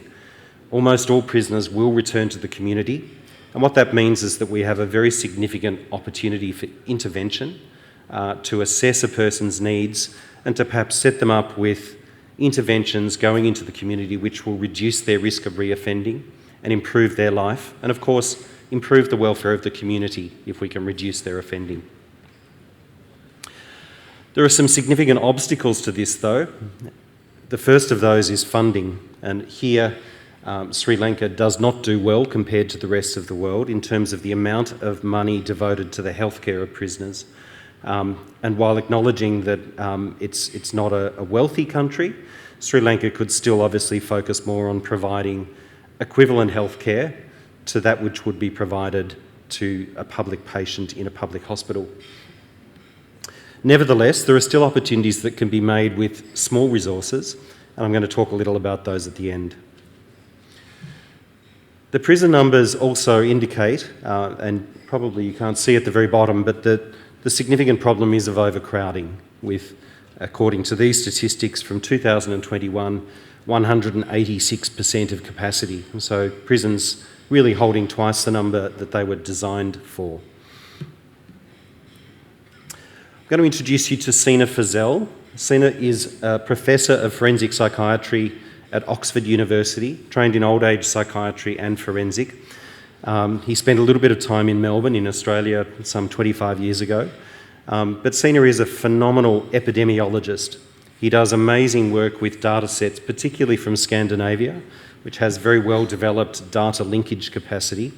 And as a result of well-constructed research, is able to answer some very significant epidemiological questions about the associations between offending, substance use, and a range of other details. And I'm going to take you through some of his research. The first is that in large systematic reviews, the prevalence of psychosis consistently across the world is higher in prison populations than in the equivalent community. Not only psychosis, but also significant mood disorders, and it will come as no surprise for you to know that substance use disorders are also highly represented. Despite the fact that people with mental disorder are often diverted from the criminal justice system, that is, that they don't actually enter into it because someone is able to take them to hospital rather than to prison, we still have a markedly increased rate of psychotic illnesses. And just as a digression, I recently marked a PhD thesis from New South Wales, a database linkage on a population of around 8 million people. The author was able to follow all cases diagnosed with schizophrenia in the public system over 20 years and link to criminal justice databases. Now, when I was a medical student, I was told that people with schizophrenia had no greater rate of criminal offending than the rest of the population, and that is clearly untrue. In the New South Wales sample, 10% of all criminal offences committed in the state were committed by people with schizophrenia. So 10% is a very significant number of the offences. Obviously not all people with schizophrenia are committing the offences, but what it does mean is that the likelihood of a person with schizophrenia committing an offence compared to the rest of the population is significantly higher. These numbers here suggest that if 1 in 25 prisoners has a psychotic illness, this is a great opportunity to take people into treatment and, while they're detained, to provide them with the long-term treatment, often with injectable medications or with sustained compliance, which we know is associated with better outcomes in the longer term. Other studies that Fazel's group has done here focus on low and middle income countries, and they demonstrate that that rate of psychosis is also increased. So this is not a finding just of the West. And in particular, you'll see that the risks were higher for women, and that major depression was a very huge proportion of the people. And this is not simply an adjustment to prison. This is a clinical diagnosis rather than an adjustment disorder. Post-traumatic stress disorder markedly increased, and the rate in female prisoners, again, is consistent across the world. Female prisoners usually have lives which are marked by violence, sexual abuse, substance use, family violence, unstable relationships, and a range of other psychosocial adversities. So again, we often think of prisoners as causing trauma to other people, but as psychiatrists, we know very well that those countertransferences are easily dismissed. In fact, this is a population who is deserving of sympathy, often deserving of interventions which address some of the problems which have caused them, in fact, to end up offending. Substance use disorders in all studies are markedly increased. And again, this is a great opportunity not just for detoxification, not just for brief interventions, but actually for commencing pharmacotherapies and for linking people to future interventions which may increase the likelihood of abstinence. A similar systematic review and meta-analysis of post-traumatic stress disorder. Of course, this is variable across the world depending upon the context, and obviously in countries such as Sri Lanka, which have had civil wars and have had other unrest, you can expect the likelihood of post-traumatic stress disorder to be increased. So I'm going to move on to some of the specifics about the Sri Lankan prison data. The Sri Lankan prison system produces a very comprehensive set of statistics, which, like all government departments, are compiled and then sit there, doing nothing towards the use of that data to inform public policy. Similarly, we have limited epidemiological knowledge of the mental health needs, but the studies that have been done have firstly shown, not unexpectedly, higher rates of alcohol use, higher rates of cannabis use in offenders, and higher rates of heroin use. I think the estimate was 250,000 heroin users in the population of Sri Lanka, but a significant number, around 10% of the prison population, being remanded for drug-related offences. The rates of adverse childhood experiences, obviously a theme which is increasingly prevalent at conferences, was clearly increased, and particularly in female prisoners. The female prisoners showed an astonishing preponderance of psychotic illness. So once more, a clear opportunity for intervention. But the main thing that's really telling, I suppose, is that despite 70 or 80 pages of prison data, very little of that actually reflects on issues of public health relevance, the incidence of various illnesses, physical illnesses, communicable diseases, and so forth. The death rate of prisoners was significantly increased. I think it was something like two prisoners per 200 people dying every year. So a rate of around 1% of prisoners dying, but no indication of what the cause of death was, whether that was suicide or through natural illness. There are particular opportunities to intervene for specific populations. Juveniles across the world are focused upon, firstly, to separate them from adult prisoners so they don't learn bad habits, but also because the plasticity of the youth brain gives an opportunity for intervention which may divert away from offending in the future. Female populations require different sorts of interventions with a particular focus on substance use, the treatment of psychotic illness, and addressing trauma. Elderly prisoners across the world are an increasing group, predominantly because of tough on crime policies, but also because of the increasing prosecution of historical sexual abuse. But they have unique needs in prison and can be highly vulnerable. And then finally, people with intellectual disability. Very few prison systems screen for cognitive impairment, and it's much more difficult in a country in which lower levels of education for some of the population may cause or confound the diagnosis of an intellectual disability for people who haven't attended formal schooling. So these are populations, again, that it's worth recognising at reception into prison to determine if there are specific cheap, easily reproduced interventions for populations that we know will benefit. And of course, Sri Lanka, although no one has been executed for some years, still has the death penalty. And again, this is something which internationally the World Psychiatric Association is beginning to advocate more strongly on behalf of vulnerable people, because we know that a number of these cases are people with cognitive impairments, or in some cases with psychotic illnesses, who haven't been afforded the opportunity for a good quality psychiatric examination and haven't been afforded the quality evidence which might actually commute that sentence away from the death penalty. Not just mental health, but also physical health issues are a really simple opportunity for intervention. We know that we have a range of health profiles which are clearly adverse compared to the rest of the population, but we also know that when prisoners come into prison, many of them actually improve in their physical health status because of abstinence from substance use, perhaps because of a good diet, stable accommodation. That's not to say that prison's a great place, but it does mean that for some particular health profiles it's beneficial for people.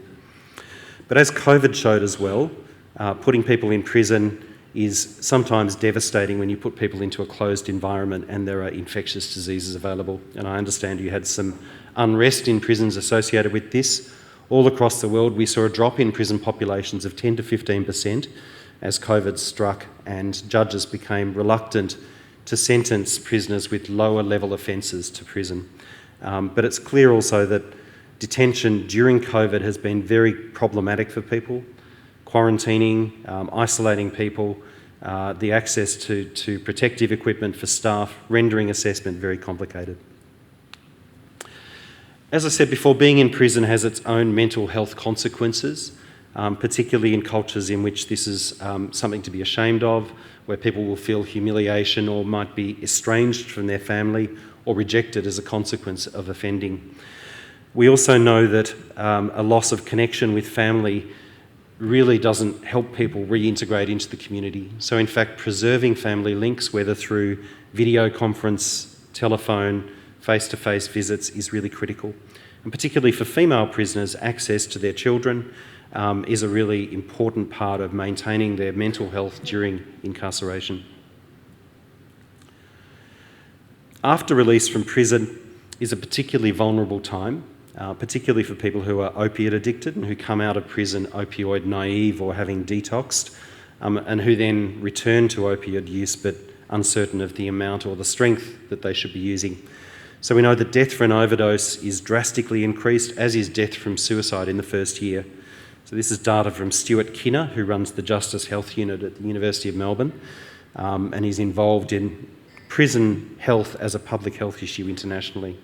And what he's shown is that the rate of death in the first week is so significant that in many cases we can think about interventions which might assist people. In particular, the use of long-acting injectable buprenorphine is now routine in some American prisons and in Australian prisons. It's a partial opiate agonist which offers up to a month of blockade of opiate receptors. So it means that people are not craving, but also should they use heroin or other opiates, they're not prone to overdose in the same way. We have mentioned low levels of funding, but there are other opportunities which could be taken in Sri Lanka with the appropriate data and systems in place. We have a fabulous workforce. I've been very privileged to work with a number of your forensic psychiatrists in Australia, and I can see that the workforce has really significant talent and really good opportunity to develop a network across Sri Lanka. I wonder, however, about the opportunities for other disciplines, forensic psychologists, mental health nurses trained in forensic specialties. So there are challenges there to really develop an integrated system which has multidisciplinary skills.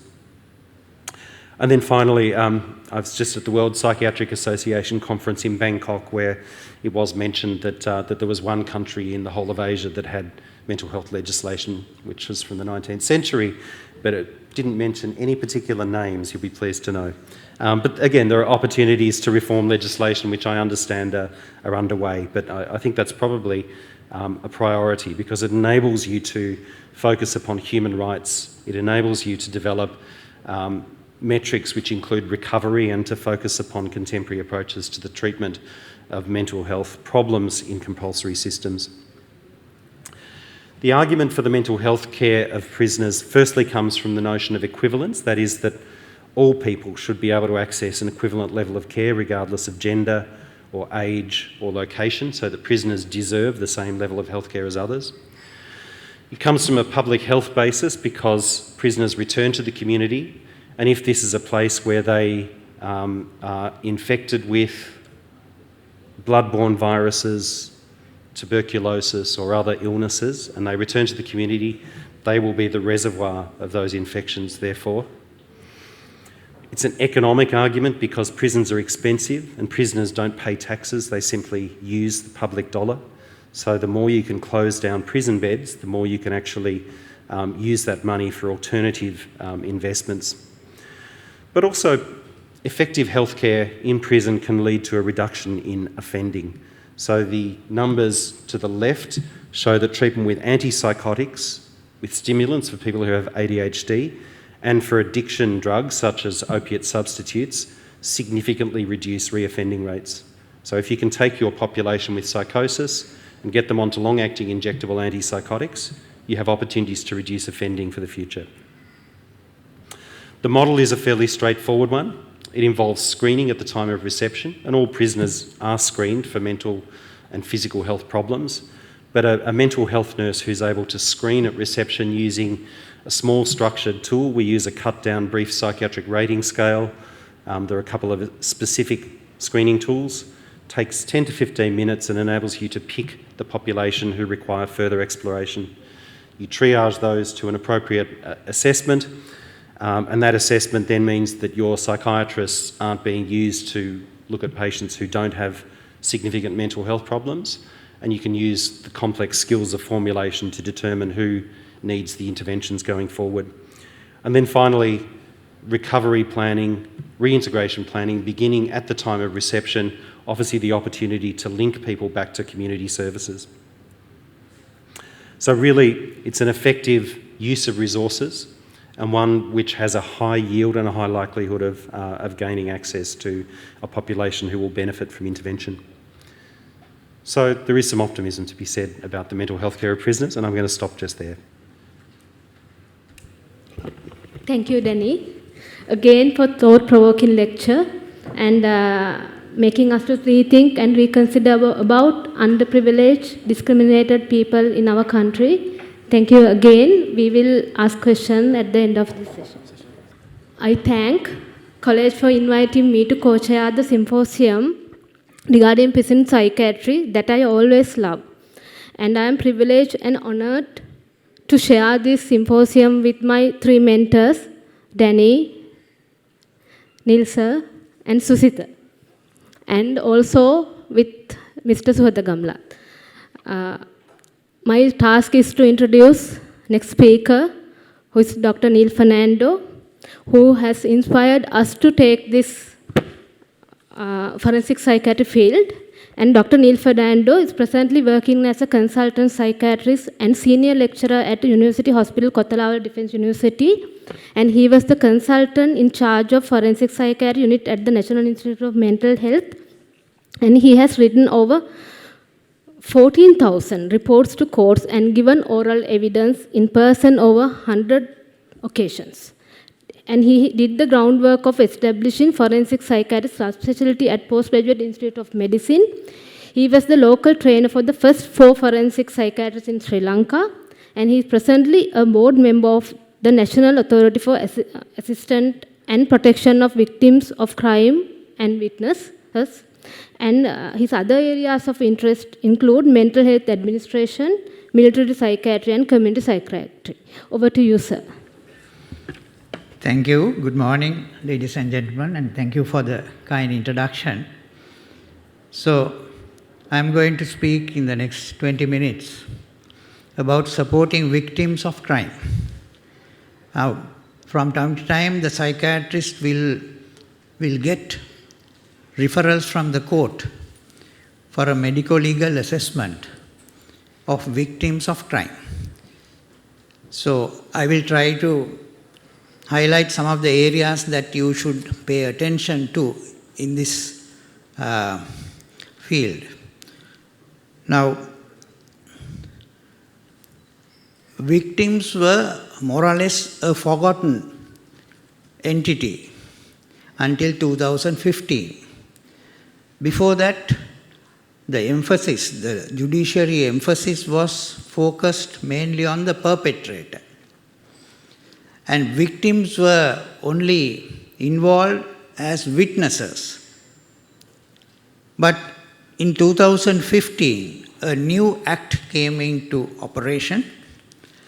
The Act number 4 of 2015, which is the act named as the Assistance to and Protection of Victims of Crime and Witnesses. And in this act, the victims the importance of victims was brought forward, and for the very first time, a victim was defined in this act. And it is interesting and it is important for all the psychiatrists to know this broad definition of a victim. Victim is not only the primary victim. Primary victim is the person directly affected by the crime. According to this act, there are some secondary victims. So in your report or in your mental assessment report, you need to pay not only attention to the primary victim, which is the obvious thing, but also look at the secondary victims. So who are these secondary victims? Secondary victims, according to this act, are even a person who comes for the assistance of the victim at the time of the crime. That person can also be a victim in that crime, a secondary victim. Then a parent or guardian will be also named as a secondary victim. Family member, any family member or dependents, as well as a person who has a significant importance to the primary victim. So this will include a boyfriend or a girlfriend.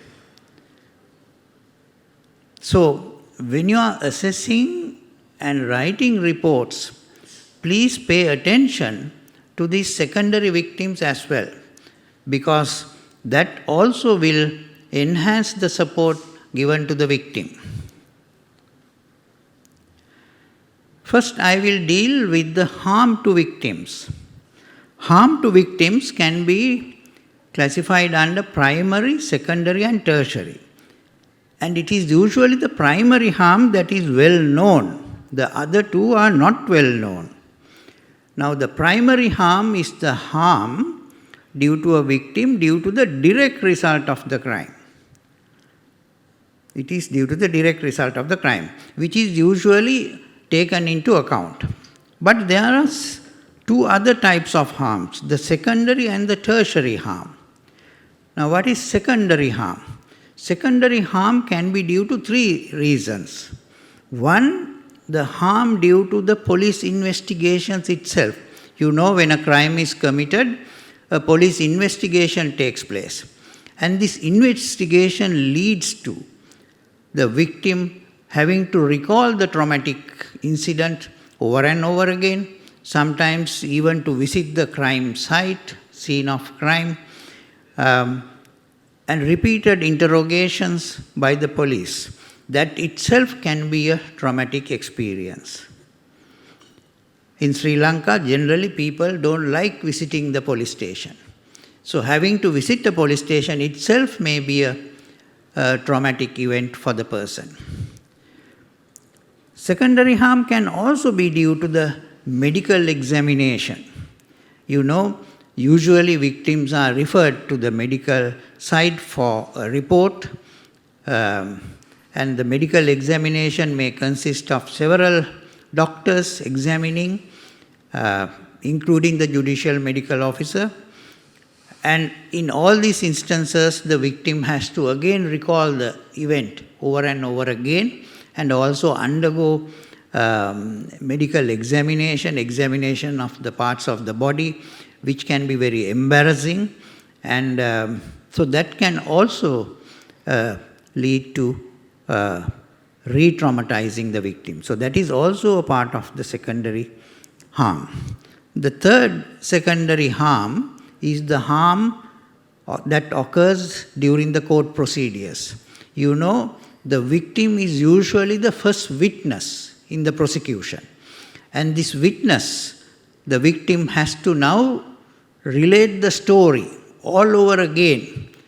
Now in public, the court cases are heard in public. And sometimes it can be very embarrassing for the victim to recount the details, especially with regard to a sexual assault. And also, in the courthouse, there is another problem that a victim will face. That is the cross-examination. Now, in the police investigation and in the medical examination, we tend to take the victim's story as it is. But when it comes to the court procedures, the victim has to undergo a vigorous cross-examination by the defense counsel.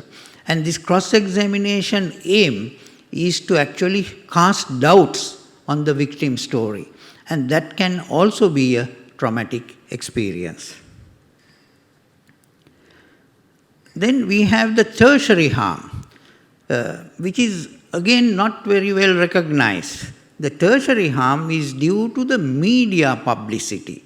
You know, in the media, crime cases are given a prominent place because they have a high news value according to the media people. So, and the media, what we call unresponsible reporting of the media might damage the patient. I have seen victims who have been school children, whose names have been published in the media. Media includes the print media, the electronic media, as well as the social media, where the person's identity is revealed, even the school is revealed, and they find very difficult to go back to school. And they might have faced stigma and discrimination from their own friends, from the parents in the school, from the teachers. Just imagine a sexually assault schoolgirl getting pregnant. Now that girl will not be allowed to go to school, and her education will be entirely disrupted for no fault of her. And these are things that we need to consider when we are considering assessment report for a medico-legal purpose. So that is the tertiary harm. Again, not very well documented most of the time. Moving on, I will then speak about the impact of the crime. Now the impact is of fourfold: the physical impact, the emotional, financial, and the indirect impact. Now the physical impact is the distress, damage, disability, dysfunction, death, all starting with the letter D, so easy to remember. But remember, even the physical impact will have psychological implications. So that is something that you need to remember. Now, in addition to the physical impact, you know the emotional impact of the crime itself, the shock, the fear, the anger, shame, self-blame, and also leading to low self-esteem, and sometimes leading to substance abuse, and also suicidal behavior, and sometimes ending up in suicide. So these are all the emotional impact that you need to think of when you are making an assessment.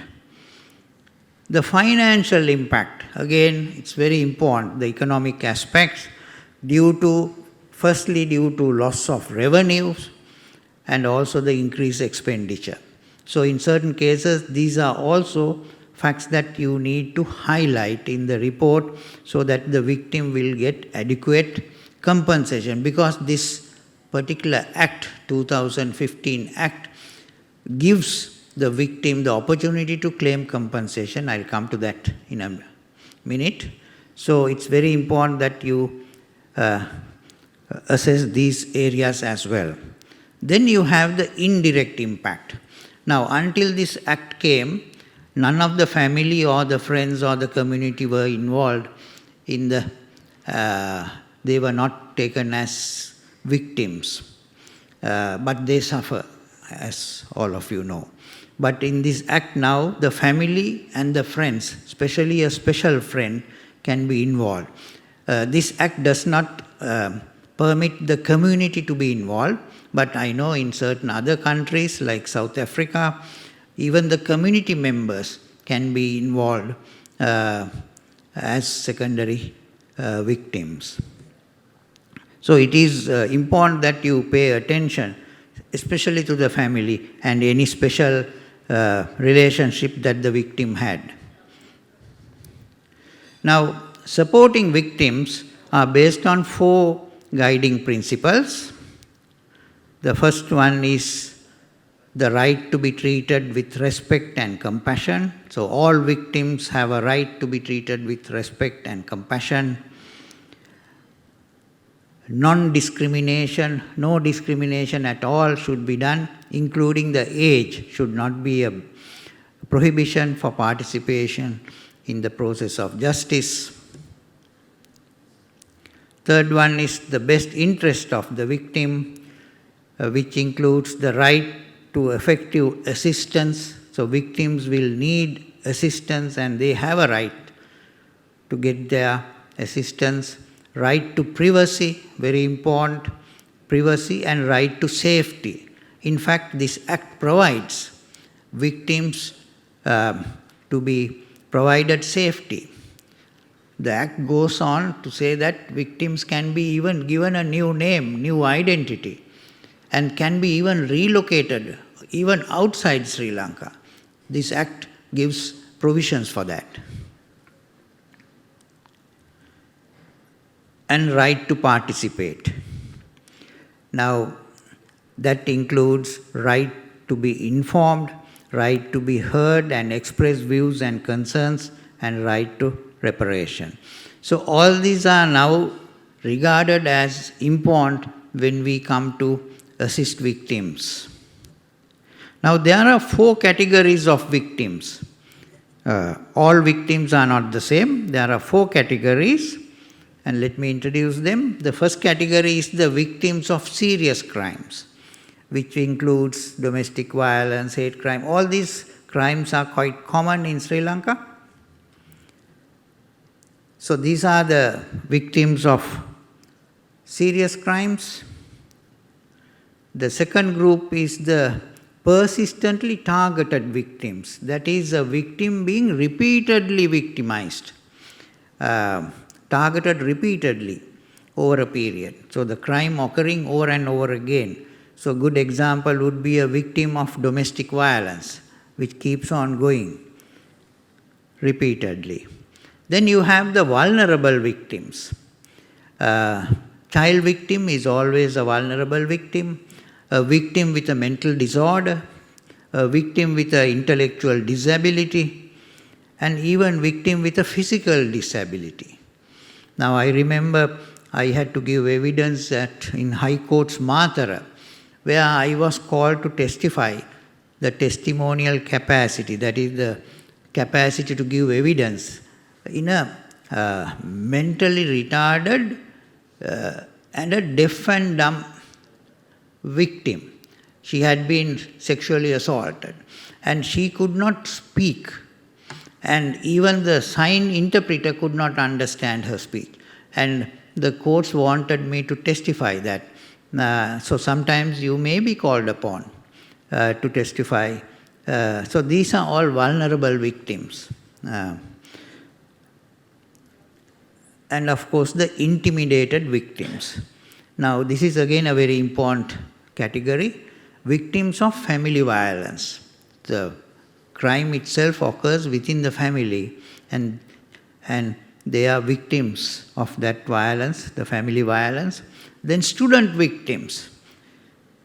Now, presently there is a student in my own university who has become a victim because the authorities are trying to get the student to remove the complaint given to the police using their authority. So students are also intimidated, they come under intimidated victims. Then you have the political victims. Again a very interesting category of victims. And of course, employment-related victims. So all these people can be influenced by authority figures, and that can actually result in certain problems facing the victims. Finally, what is the role of the psychiatrist when providing support to a victim? There are a few things that I would like to mention. The standard of care for victims of crime. So your role would be to ensure fair treatment, treat the victims with respect, compassion, and provide all the support that you can give from your point of view. That is something very important. When you write a report, a medical legal assessment report, it should be a comprehensive report. A comprehensive report should include the type of harm, especially mentioned about the primary, secondary, and the tertiary harm that the victim has faced. Then the category of victim, the 4 categories that I have mentioned. It's important to highlight certain vulnerable victims, and also the impact of the crime on the victim, because all these are important in order to for the victim to get what we call a compensation.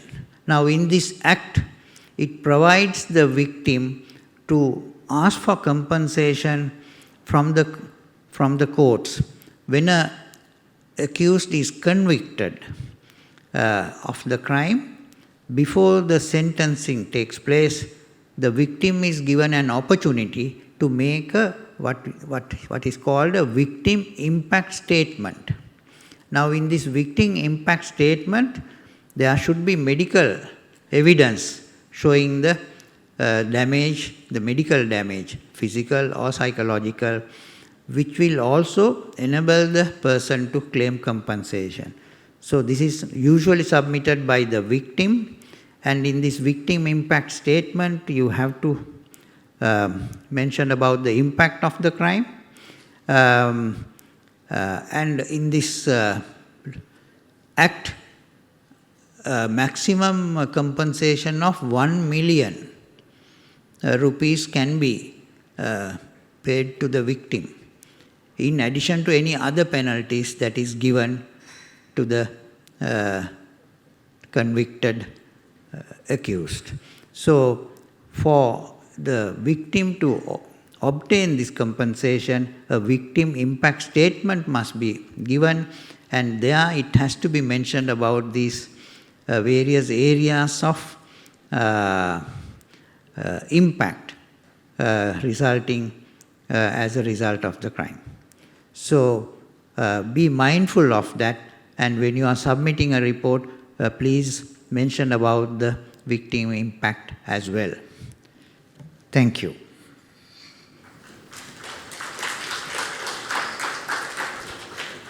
Thank you for that interesting lecture, sir.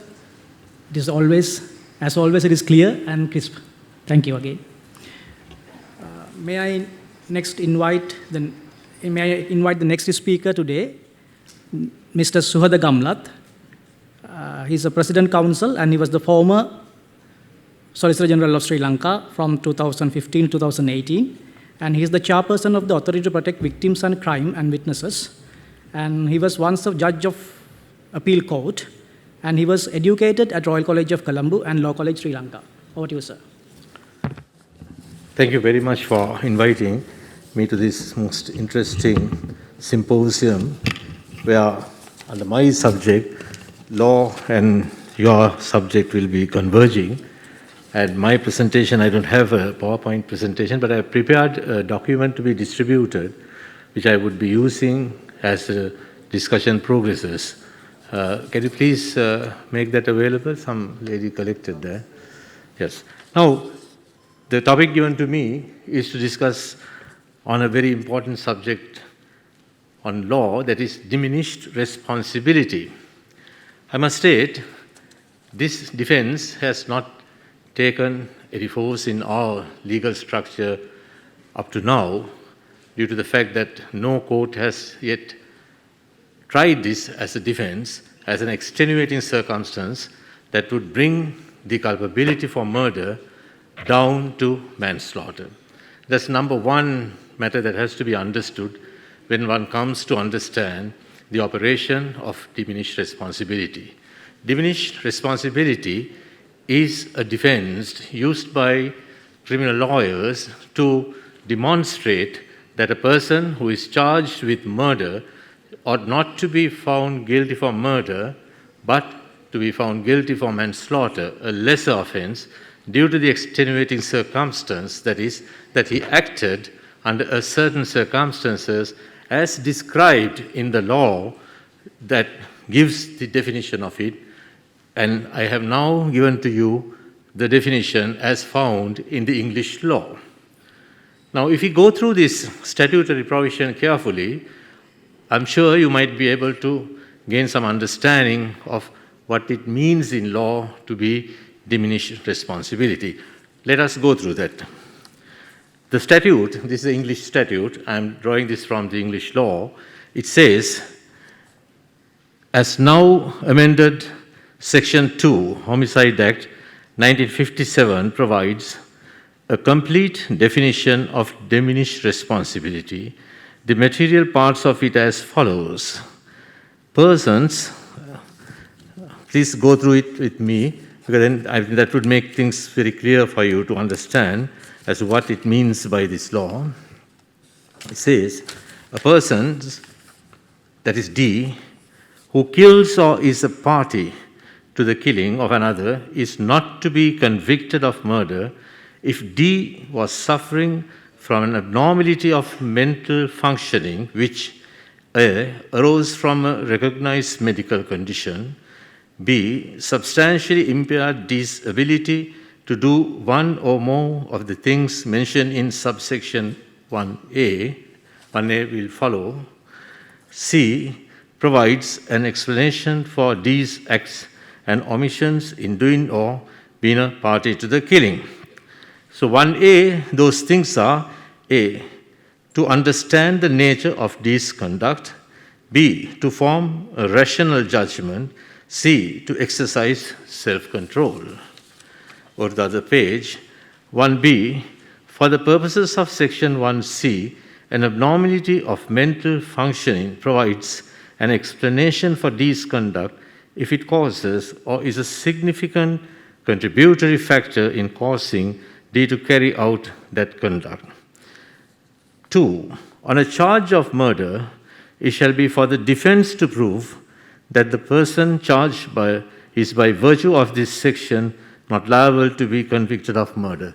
You have to remember, under our common law that is practiced in Ceylon and Sri Lanka and in other countries where the English common law practices are still prevailing, on certain instances, the accused is placed on the task of proving, on a balance of probability, with preponderance of evidence, that that particular defense is acceptable and valid, and therefore he is not to be charged or convicted for the murder, for the offense for which he is charged, but for offense which is lesser than, in degree than the original charge. Murder is a classic example. Provocation, if a murder has been committed under severe provocation, that is one factor that would diminish the responsibility from one tier to the next, and the person will be found guilty for manslaughter, as you all know. And then cumulative provocation, another defense that is available in Sri Lanka. Then sudden fight, where there has been a very severe sudden fight, that's also another extenuating circumstance that is available in Sri Lankan law.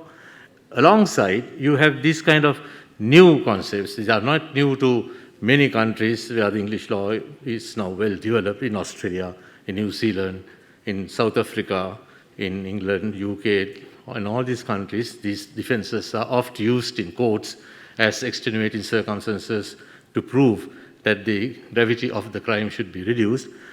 In Sri Lanka, we have not yet tested that. But the opening of the availability of the possibility for us to use this is there, because in law there is a thing called causus omissus. That means in instances where there has been a lacuna or some kind of a gap in using any kind of a particular concept of law, we could draw inspiration from the English law and adopt the English concepts into our legal system to fill up that gap. So this is one instance where the possibility for a lawyer to adopt this as a defense is still available, and this is how it should be done. And the accused, if he takes refuge under this particular concept, to make sure, to ensure that his liability is reduced from murder to manslaughter, this has to be proved by referring to the matters that I stated earlier in the statutory provisions as found in the English law. Now, this is the law as it stands now, presently, and it's been used around the world where common law is practiced.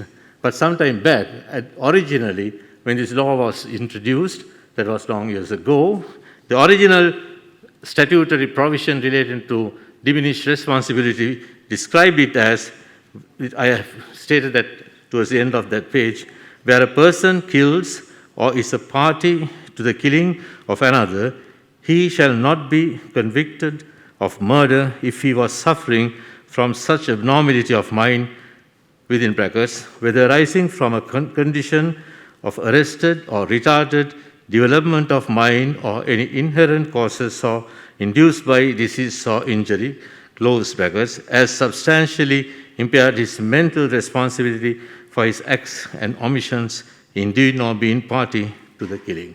So I would like to, before we delve into this matter more fully in a legalistic sense, for you to please read this section quietly in a minute or so, and let me know how you understand that.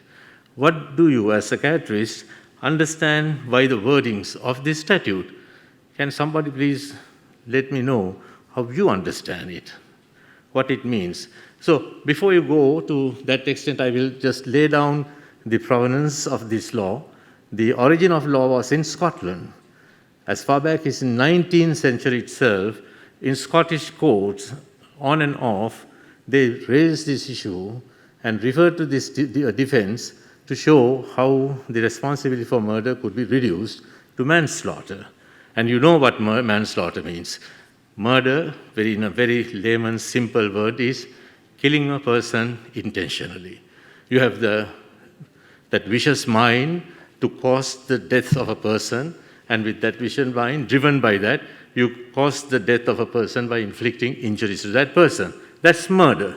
But when circumstances are different, if you do not have that intention to do that, you act in a particularly an impulsive manner.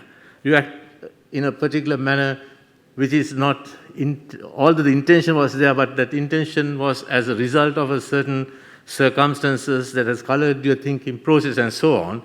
For instance, grave and sudden provocation or cumulative provocation. Cumulative provocation is in a case, I'll give you an example, like there was this case of a woman who had been resorting to infidelity, and the husband had been seeing this for years and years, and he tolerated it for a long time, but finally that came to a sort of a climax, and then he resorted to violence in a Badul area. This is a reported case in Sri Lanka, and he killed that woman. And he took up the position that this is an accumulation of a long period of provocation that has driven him to cause this death and cause her death, and the liability for murder as a result of it was reduced from murder to manslaughter. That's cumulative provocation. Now, in the same way, there are so many other defenses that are available with which you could bring the gravity of the crime down to another level. So now, if you read this section carefully, as you find in the English law, I would like you to let me know what you understand as psychiatrists as to what it is trying to convey to you from a medical perspective. I'll read it again. As now amended, forget about that.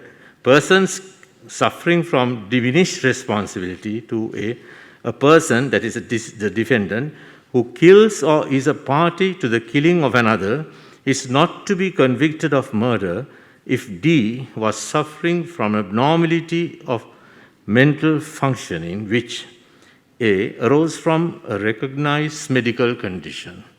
Now that is a part that has to be found out with having reference to the evidence of a psychiatrist, an expert on the subject, that there had been a prevailing medical condition that had driven the person to commit that particular offense. C, substantially impaired D's ability to do one or more of the things mentioned in subsection 1A. Subsection 1A you find towards the bottom. C, provides an explanation for these acts and omissions in doing or being a party to the killing. Then what are those things referred to in subsection B? 1A, those things are the person, the killer, he had to understand the nature of this conduct. B, to form a rational judgment. C, to exercise self-control. So that is what it means by what are those matters that substantially impaired his ability to form a rational judgment in relation to what he was doing. What are those matters? Once again, he has failed to understand the nature of his conduct, and he could not form a rational judgment. And C, he has failed to exercise self-control as a result of those medical conditions prescribed earlier. Now that is the basic principle. I hope you all understand what it means by that. The plain reading of the law would make it clear what it means basically by this law which deals with diminished responsibility. The problem that came up very often in courts, very repeatedly, was to find out what it means by, as a result of this condition that existed at the time of the commission of the offense, that his conduct, that understand of his conduct and the understanding of his conduct and his ability to form a rational judgment in relation to his activities was substantially impaired. What do you mean by substantially impaired in this particular statute? That is the most important, the pivotal point as far as the understanding of the operation of the law is concerned. That is where there had been several judgments. You have to understand, unlike your science-based, more sort of experimental-based evolvement of knowledge, ours is very much based on precedent, and we rely on judicial pronouncement by several courts, higher courts, to understand how we should be interpreting this law when it comes for us to make a comprehensive, objective understanding of what the law is trying to say. Now, the question that came up repeatedly in the understanding of this concept of diminished responsibility has been what it means in the section by, as a result of this impulsive reaction of the person, this diminished responsibility, his rational behavior was substantially impaired. What do you mean by that? So there have been several cases in which it was discussed in courts in England, in Scotland, in Australia, in New Zealand, and other places, and I don't think I should go into all those cases, but in a very basic way, the structure had been described in the House of Lords in England in the following manner. In Binge, the defendant was a sexual psychopath who had strangled and mutilated, I'm soon after my eye operation, so sorry if I find it difficult to read some of these things, mutilated a young woman, resident of the YWCA. The case on his behalf was that he was unable to resist his impulse to gross and sadistic sexual violence. The judge's direction had amounted to excluding from abnormality of mind an inability to control his urges, and this was held to have been wrong. The court further took the view that on the medical evidence, the defendant was so disturbed that there was no room for doubt that diminished responsibility was made out. Given the judgment of the court, however, Lord Parker, Chief Justice, addressed the question of substantial impairment. This is how Lord Chief Justice of England and Wales has described what substantial impairment means. Assuming that the jury are satisfied on the balance of probabilities that the accused was suffering from abnormality of mind from one of the causes specified in the parenthesis of the subsection, the crucial question nevertheless arises: was the abnormality such as substantially impaired his mental responsibility for his acts in doing or being a party to the killing? This is a question of degree and essentially one for the jury. Medical evidence is, of course, relevant, but the question involves a decision not merely as to whether there was some impairment of the mental responsibility of the accused for his act, but whether such impairment can properly be called substantial, a matter upon which juries may quite legitimately differ from doctor. So a medical scientist, a psychiatrist who would be giving evidence might say that this person has acted in a particular manner, under a particular impulse, as a result of the impairment of his mental capacity to form a rational judgment in relation to the action he was resorted to. That is a scientific opinion expressed by a person who is versed in the subject and who is called upon to give evidence on that matter.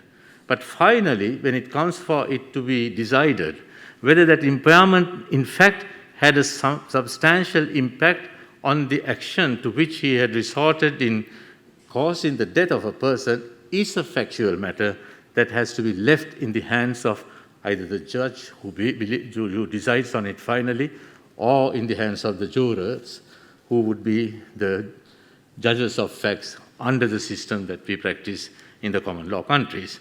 So the most important thing is the doctors who are called upon, the psychiatrists who are called upon to give evidence, will have to focus their attention onto this particular important aspect of it.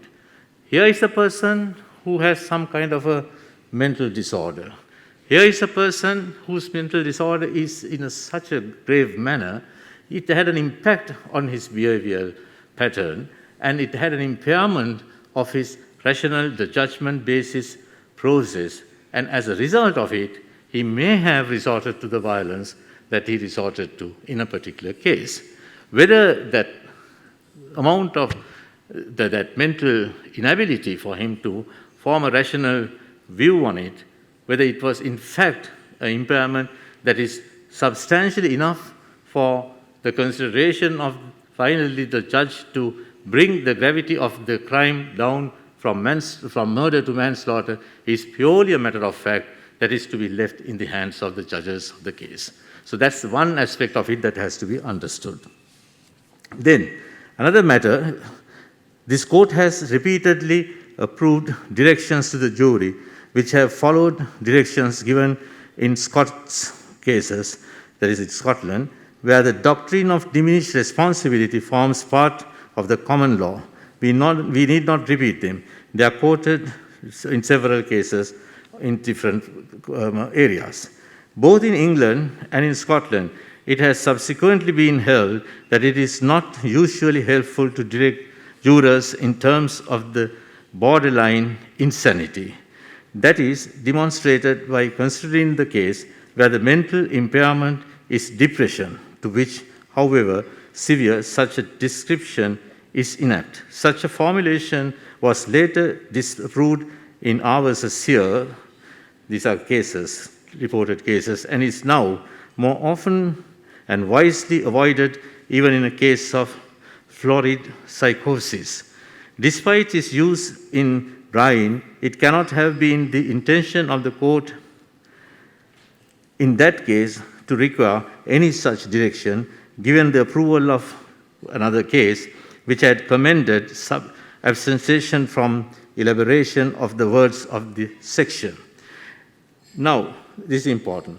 It is to be remembered that in the case of Brian, all the doctors agreed that Brian could be described as partially insane. He was a sexual psychopath who had hideously mutilated a young woman he had killed. In such a case, the evidence justifies inviting a jury to determine the degree of impairment of mental responsibility by a test of partial insanity. But it is not legitimate. It is not a legitimate method of construing an act of Parliament to substitute for the words of the Act an entirely different phrase and to say that it is to apply in all circumstances.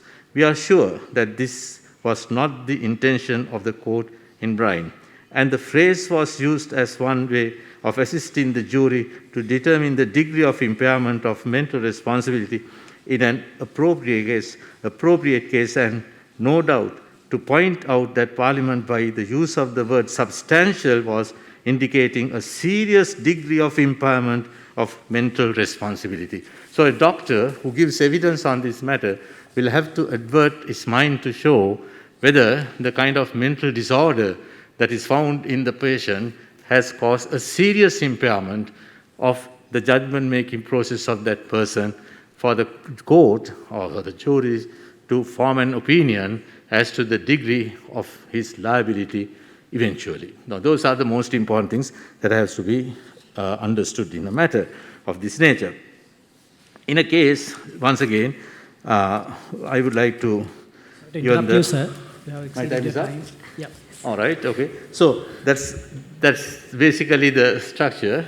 I'm sorry, there's a lot to be said, but, so basically for you to understand the law, what you have to do is, please go through the paper that I presented to you and try to understand what the law is trying to describe to you when they discuss about diminished responsibility. And thank you very much for giving me this opportunity once again. Thank you, sir. And we'll invite here for the discussion and to the other two speakers as well, Neil sir and Danny. Please come to the head table.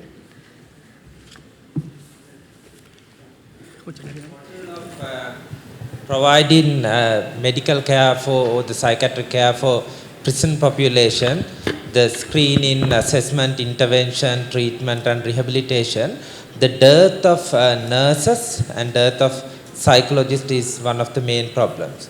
And the organization you lead, Forensic Care, has been very generous in providing training placement for doctors.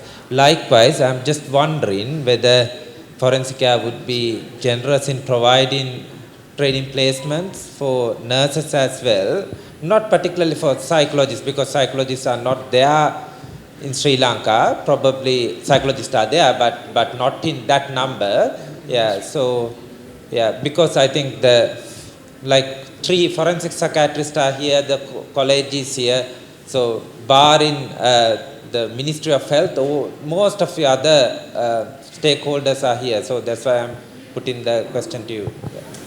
Absolutely. Not sure if that's right, yes. Forensic mental health involves both mental health, standard mental health, but also specific interventions geared towards reducing offending risk. And therefore, in the nursing disciplines, it involves use of risk assessment, specific skills in dealing with mentally disordered offenders. We would be very delighted to provide placements and training for nursing staff, although we're also aware that there's an issue with wealthy first world countries taking nursing staff from developing countries where they're needed. So I hope it would be a short-term intervention, but yes, very happy.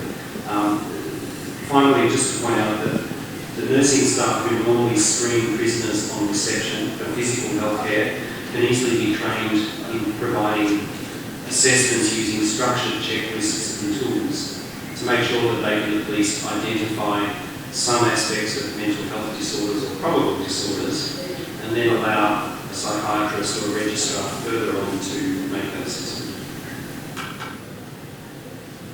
Okay, Danny, I have a question for you. What do you think about involuntary treatment of prisoners in the prison setting, not in the hospital? Involuntary treatment of prisoners always makes sense economically, and it appears practical, but I tend to think of it as inhumane. Prisoners are deprived of their liberty and subject to conditions which reflect the needs for punishment, for deterrence, incapacitation, for rehabilitation, but providing involuntary treatment in a non-hospital setting or in a non-home setting runs a range of challenges, health challenges, particularly if they suffer adverse effects and medical care is not available imminently.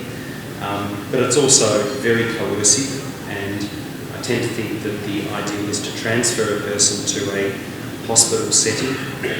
One compromise which has been tried is to gazette one part of a prison under the mental health legislation so that is the area in which a person can be treated compulsorily. That's a compromise which I still think is problematic, but it at least ensures that there is a degree of oversight, protection of rights of the prisoner, rights of appeal, rights to appeal to an independent tribunal, that treatment, and to ensure that we as healthcare staff don't use that at the request of prison staff for behavioural management. It's really important to separate good quality mental health care from the needs of the prison to have patients, prisoners being subdued or manageable. I asked that question because we have a statutory barrier in our law to treat people with mental illness, because we have only one mental hospital and it is the only place where we can treat people involuntarily, prisoners or not. So when there is a prisoner who needs involuntary treatment, compulsory treatment in a remote area, so there are a lot of logistic issues of transferring that patient to the mental hospital in Colombo here and treating him involuntarily. So what happens is that most of the time these people do not get the required treatment. So that is also problematic in terms of their human rights, because they have a right to treatment, but because of the law and the logistic problems, they cannot get that treatment. So that is why I'm thinking of introducing whether there is a way around this in our country. Yeah. Look, I certainly appreciate the logistics and the practicalities. Once more, using data to push for good policy is really important. So capturing the numbers, using lawyers to advocate for patients who are deprived of the opportunity to have good health care. But finally, you have to strike a balance, because if you take the shortcut, which is practical, you then remove any push to introduce effective policy. You take away the need for the government to actually change the practice to an ideal practice. So I appreciate that's a dilemma, but collecting the data drives the case in the first place. Thank you. So I have one question for Mr. Gamla. And sir, so when I look at the criteria, definitions, and what I see is that with this defense, they have introduced what we call the volitional aspect of criminal behavior, because in the insanity defense, it is mainly cognitive test, even in UK, and it is so in Sri Lanka, because both of the tests are based on McNaughton. Here, one of the criteria is to exercise self-control. Usually when we do assess the criminal responsibility, person's mental state at the material time, we only focus our attention on the cognitive aspects. Here, by this provision, by this requirement to assess their ability to control their behavior, we are actually introducing kind of a volitional prompt into the insanity. So what is your opinion about that?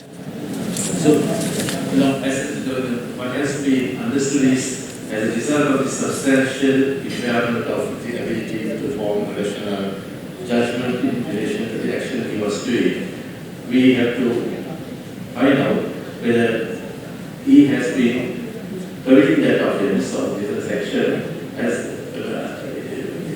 per any of those matters that are referred to in 1A, that is to understand the nature of this conduct, to form a rational judgment, and to exercise self-control.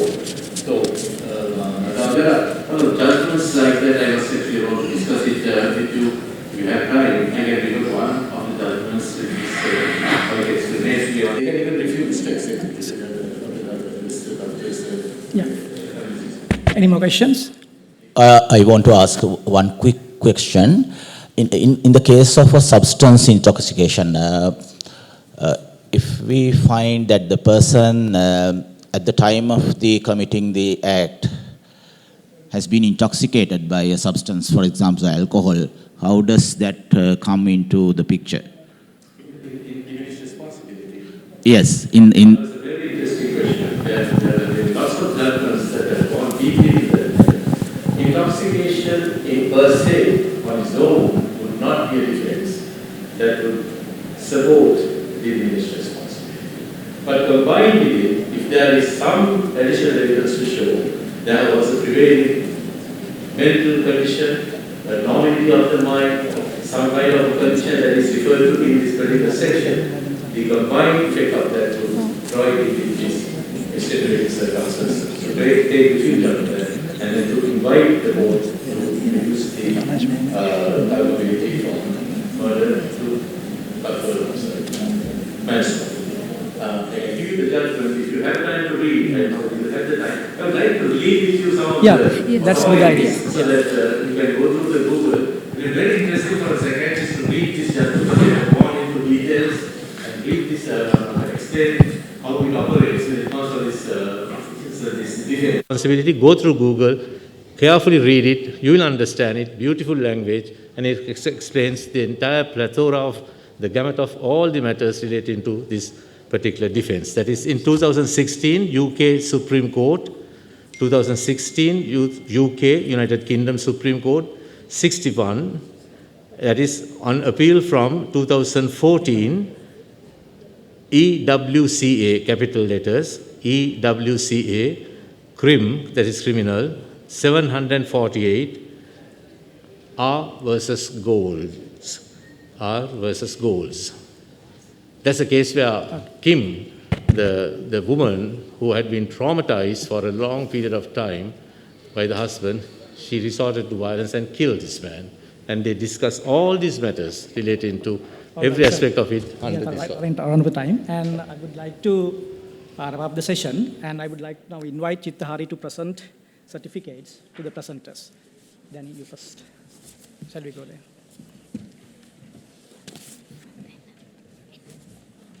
Yes. Yeah. We are already running. Yeah.